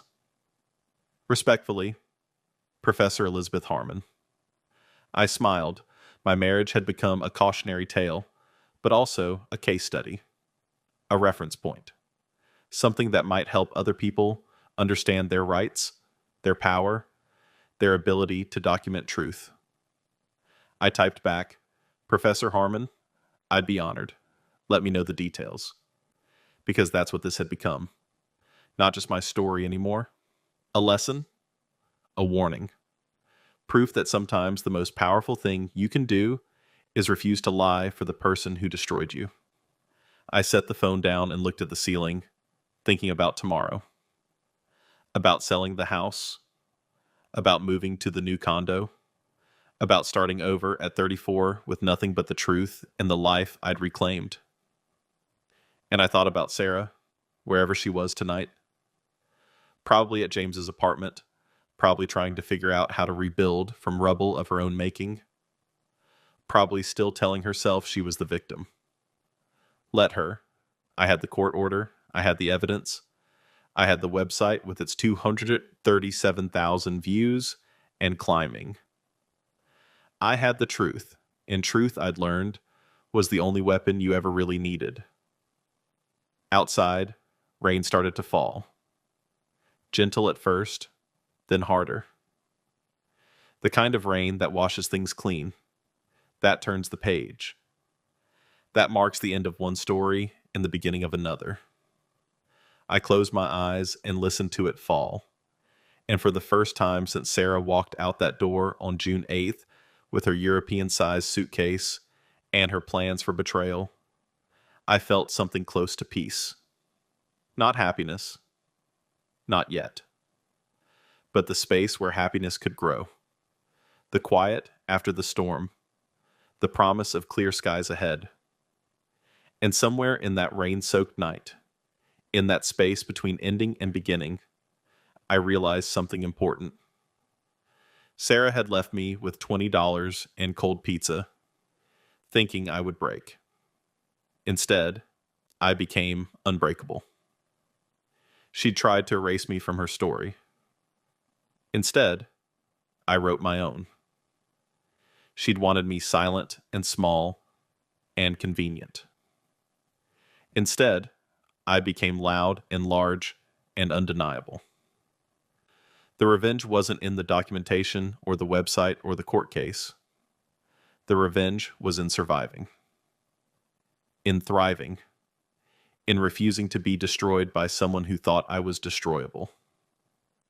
And that, I thought as sleep finally came, was the best revenge of all. Epilogue. 6 months later. The new condo has floor-to-ceiling windows that overlook the city. I stand there most mornings with my coffee, watching the sun rise over buildings that used to feel like a cage and now feel like possibility. The website is still up, still getting views.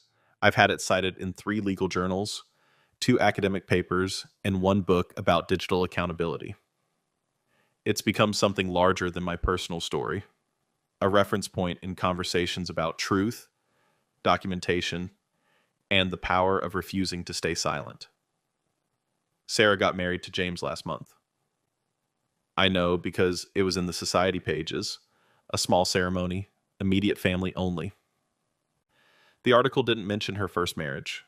Some truths are inconvenient. I heard through mutual acquaintances that they're struggling. That James's father refuses to acknowledge the marriage. That James's business partners are distancing themselves. That Sarah can't find work in the art world because everyone knows what she did. I feel nothing about that. Not satisfaction, not pity, just nothing. They made their choices. They're living with them, as am I. I'm seeing someone, Catherine, a financial analyst I met at a networking event. She knows the whole story. Read the website before our first date. Said she appreciated that I documented everything because it meant she knew exactly who I was and what I valued. Truth. Accountability. Not settling for less than genuine love. We're taking it slow. I'm not ready to rush into anything. But it's nice. Easy. Real. The kind of relationship where I don't have to remind her to kiss me back. Mom still makes dinner every Sunday. Marcus still calls every day. My life is full of people who showed up when it mattered. I think about that a lot. About how Sarah's absence revealed who actually cared. How crisis clarifies everything. How sometimes the worst thing that happens to you ends up being the best thing because it shows you the truth. I've been asked to speak at universities, on podcasts, at legal conferences. The man who documented his divorce has become something of a persona. I'm careful with it. Don't want to become someone whose identity is wrapped up in one traumatic event. But when young people ask me for advice, I tell them this: document everything. Trust your instincts. Don't lie for people who wouldn't tell the truth for you. And understand that sometimes the most loving thing you can do for yourself is refuse to accept betrayal as if it's normal. The house sold for asking price. A young couple bought it, expecting their first child. I hope they fill it with the kind of love it never had when I lived there. Sometimes I drive past it. Not often, but sometimes. It's painted a different color now. Different curtains in the windows. Different lives unfolding in those rooms. And I feel nothing. Because I'm not that person anymore. The David who lived there, who was married to Sarah, who trusted blindly, who thought safety and love were the same thing, he's gone.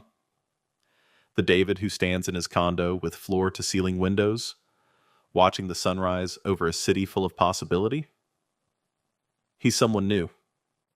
Someone forged in abandonment and fever and the particular clarity that comes from being left with nothing but the truth. Someone who learned that you can't destroy what refuses to be destroyed. Someone who understands that the best revenge isn't destruction. It's survival. It's thriving. It's becoming so completely yourself that the person who tried to break you becomes irrelevant to your story.